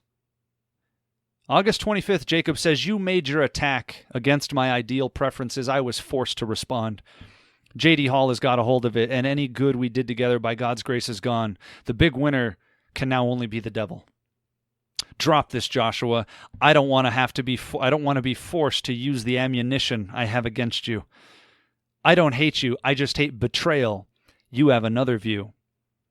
If you hate betrayal, Jacob, why have you made it your apparent militant mission to betray Jesus, to betray truth, to betray yourself? Ammunition you have against me? You're a pathological liar. He continues, love does not take into account a wrong suffered, so I ignored your first sniping in March. Everything Jacob talks about is in terms of war strategies, sniping and attacks, etc. We have both made our points, and continuing this will be of the devil. The Lord doesn't want it, and neither do people, except for Hall. Don't presume to speak on the Lord's behalf, Jacob. You've clearly shown the Lord has nothing to do with you. Not now. Please drop this. I will never mention you again, and you ought to do the same. We both have better things to do. No, we don't. If you think I'm disqualified from ministry, Jacob, and I have serious personal and doctrinal problems, which is a load of, horse hockey, then certainly you should be eager to warn the body of the danger that I pose to them. That's not what this is about. This is Jacob's desperate attempt to silence what he knows is about to come. I don't want to be forced to use the ammunition I have against you. Good luck, Jacob. A curse without a cause shall not alight. And this plethora of evidence speaks for itself. There's no need to respond. Just end this before any more unnecessary strife. This is not strife. This is necessary, because this man will set a snare for your soul.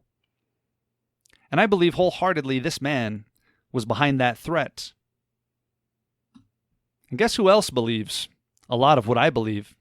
David Lister, second in command, apparently, with Moriel, Jacob Prasch's personal friend, the secretary of Moriel, the man who handles all the finances, etc. David Lister. I called David Lister back in December of 2020, December 29th, 2020, when I first read this death threat. And immediately my stomach dropped. I immediately suspected Jacob and Charles were behind it. I couldn't prove it. I knew they had created this website, but I couldn't prove it. And immediately began trying to figure out what was going on, get to the bottom of it. I talked to Jacob about this. I called Dave immediately. And after their denial, I had to go back through my old phone and thankfully had this call recorded.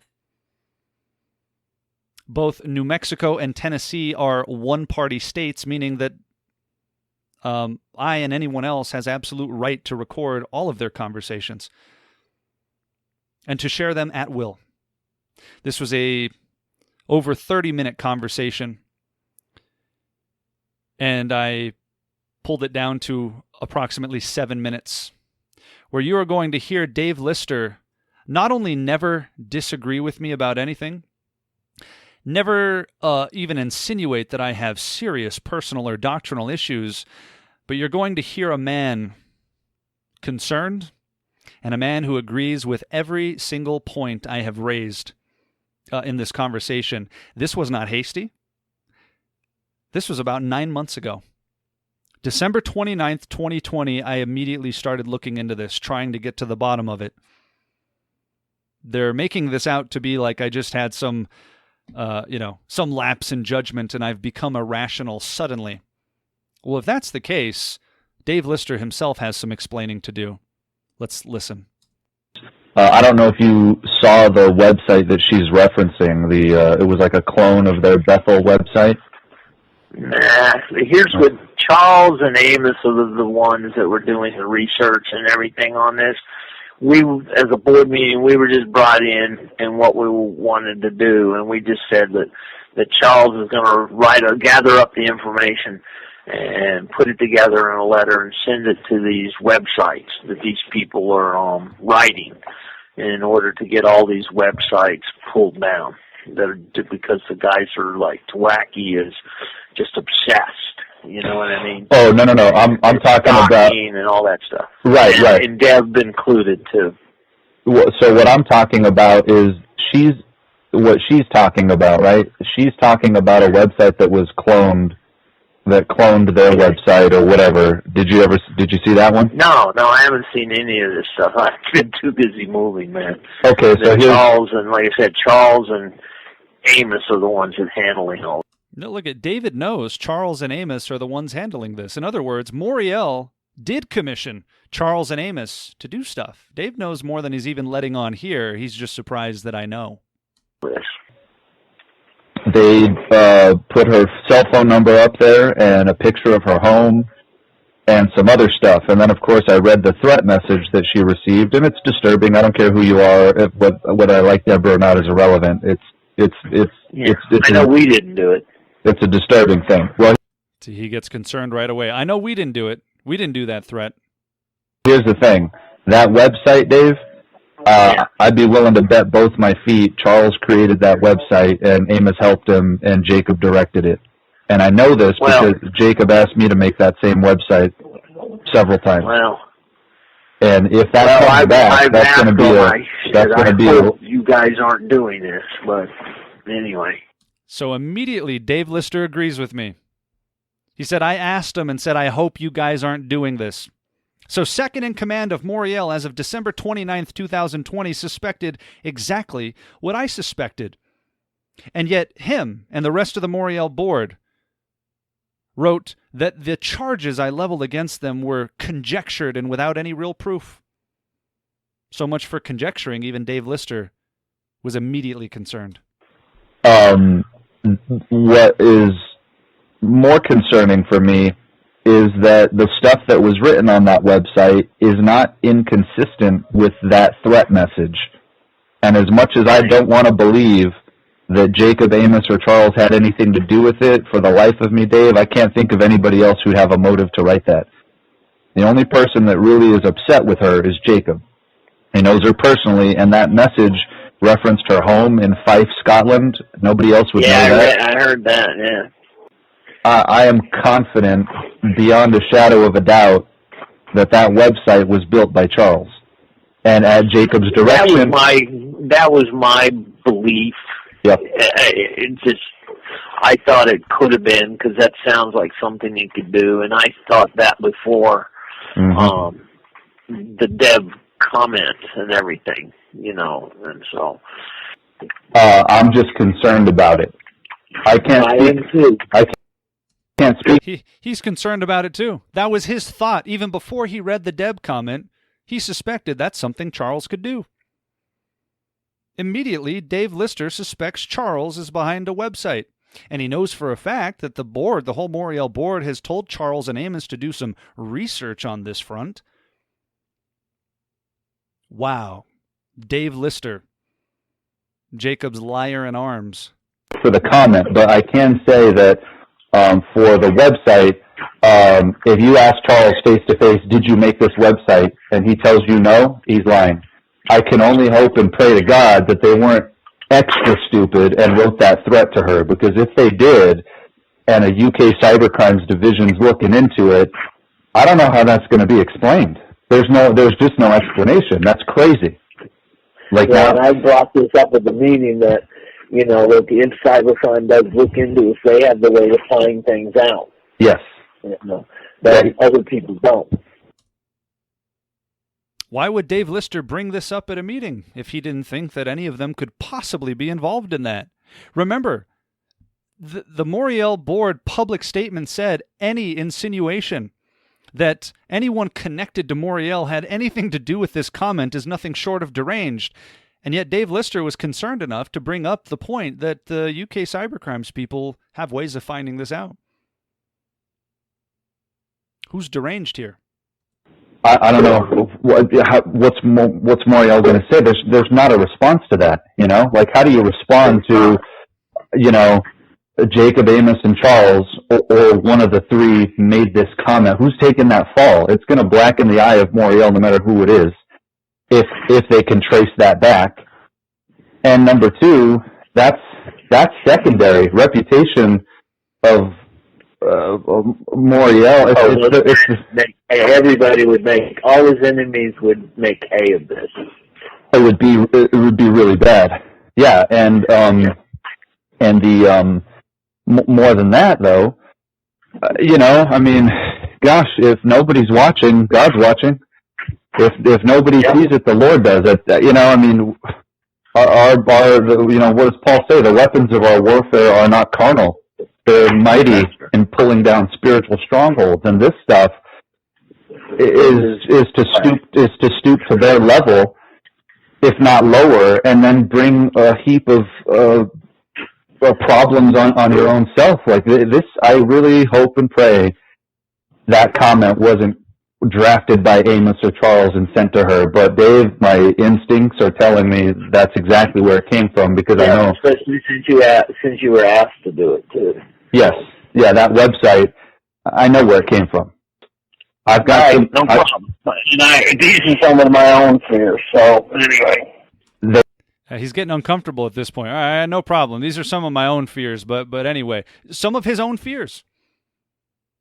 When I raise these points consistently, they become conjectured charges that have no real proof. Everything I conjectured about is as valid as this portion? They all had something to do with it. They built it. Charles, Amos, and Jacob built that website. And if that comment's tied to it, even if it's a level of whatever, I have pretty good discernment, and that was one of my first thoughts. Yeah. Even before reading it and everything. Yep, you're right. And the bigger concern is he has pretty good discernment. Same thought. One of my first thoughts, even before reading it. Whether the police take it seriously or not, the Lord does. And this isn't good. It's not a good look spiritually. And the further down that road you go, the more the Lord lets go. And that's the bigger concern for me. The cops may never take an interest in it, but God does. And I can't fool him at the end of the day. And listen, it's ultimately the Lord that gives people over to captivity, his own people, when they go far enough. You know, he's the one that raised up Nebuchadnezzar. You know, I mean, my goodness, you know, so whether the police take it seriously or not, spiritually, it's not good. Like, this is so monumentally stupid. I'm kind of blown away that they would even the fact that I can't rule them out of making this comment is already concerning to me. The fact that my initial instinct was, I think that they had something to do with it is really, it's awful that I can't rule that out. I can't say, oh no, they would never do that. Somebody else must have. It doesn't make sense. Yes. So this is concerning to not just this plan, but as a Christian, first and foremost, it bothers me that I'm even having to consider this. I know Jacob directed the creation of that website. I know Charles made it. I can't disagree with you, Joshua. Yeah. Because, like I said, it was when I heard this and Marco read it out loud to me, right. Well, I wasn't happy. Right. Because, look, you and I both know Jacob can't let things go. You and I both know Jacob can't let things go. I can't disagree with you, Josh, as he laughs. When Marco read it out loud to me, I wasn't happy. Dave himself knows Jacob can't let things go. Dave himself knows Jacob's capable of doing everything that we've talked about and proved. And guess what? Even as you've seen all this, as mortifying as it is, as repulsive as it all is, deep down, you're not really surprised, are you? Deep down, as all of these things were confirmed, some small voice inside you said, I'm really not surprised. I could see Jacob doing these things. Sadly, you're not surprised. This is a confirmation. Yes, and that's my point. Yeah, he asked me to do that website so many times I was getting annoyed with the question. Right. And if they're at all tied to that comment, this is going to be a headache and a half. It's not going to be good. No, not going to be good at all. You know, the last thing you need is a headline saying, Moriel is behind terroristic threats or whatever. And how do you, there is no explanation for that. There's none. I can't back that up. I can't defend it. If that comes out publicly, I'm just telling you now, I'm going to be forced to make a public statement repudiating that action. I don't have a choice. I have the loyalty to God first. What am I going to say? People are going to ask me, do you sanction that activity? I'm going to have to say, no, I don't. And I hope it doesn't come to that. I'm praying, but I read it and I thought, this is not good. This is really not good. And so, see what I can do. Yeah, I mean, unfortunately, we can't. You can't take it back now. It's out there. Whoever did it, did it.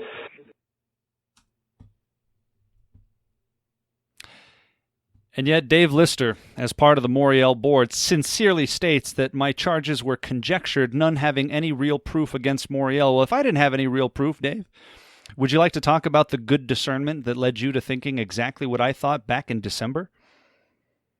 Would you like to tell everybody now why you said you couldn't disagree with me, and how you and I both know Jacob can't let things go, and how you were concerned? This is your fear also.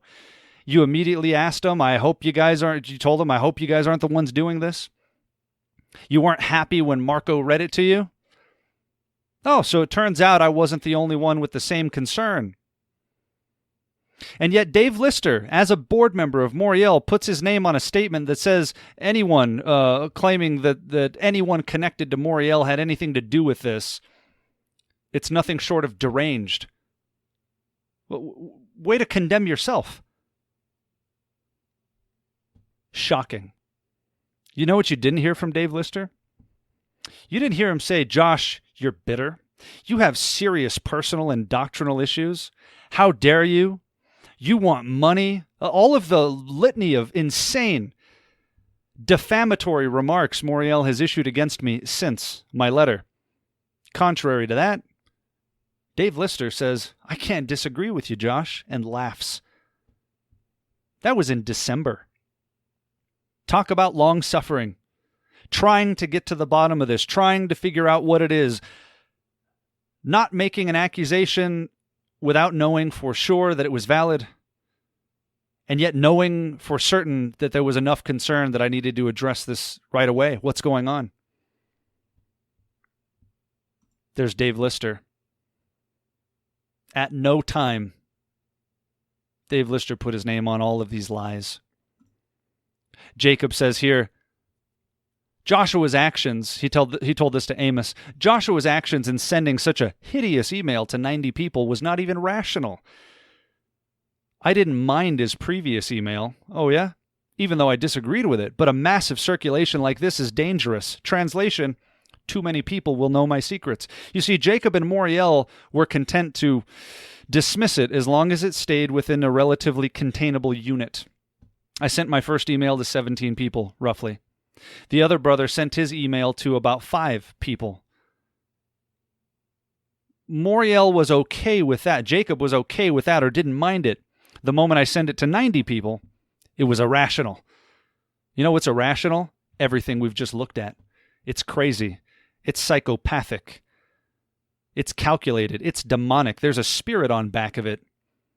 And what is animating Jacob is sick and twisted. But here's what Jacob immediately told another brother. Joshua has very serious problems, both personally and doctrinally. Really? You didn't mind my first email, but when I send it to 90 people, suddenly I have serious personal and doctrinal problems. No, Jacob Prasch is a liar. And as we're commanded, 1 Corinthians 5:13, to purge from ourselves the evil people. Again, I must reiterate that you go immediately to Devour Truth and unsubscribe. You go immediately to FBC and unsubscribe, immediately to Dean Gibson and unsubscribe, and absolutely go to Moriel TV and unsubscribe. And while you're at it, go to the Moriel Be Alert Facebook page and unsubscribe from there. Because Jacob Prasch and Moriel have been exposed as liars and frauds and cheats and deceivers. Again, the email from Jacob sums up his own dealings, pride, lies, and videotape. At no time did Moriel commission any spoof websites. We probably saw 9 or 10 different times. Provable with documentation. Not just spoof websites, some of the sickest things that I've come across. And then lies compounding it on paper, in writing, conjectured charges at no time. We never did this. They are liars, the whole lot. And they need to be separated from, purged from your life, from your attention span, etc., etc. To the extent that Jacob Prasch may have broken the law, he needs to be criminally prosecuted to the fullest extent of it. I'll leave that to those to whom it has been appointed. But this is undeniable. And if you continue to support Moriel and Jacob after this, you're as shameful as him. And yet somehow, some way, it gets worse. If somebody does something serious, he's out. I don't care how gifted they are. They're not known by their gifts, they're known by their fruits. They have no right to be there. Oh, he repented, then he won't be in the ministry. You accept the ramifications of what you did. If God forbid I should ever go down morally, do me a favor. Never come listen to me speak, even if I should deceive myself into thinking I should be able to. I should never be able to if I ever did that. May God keep me from that.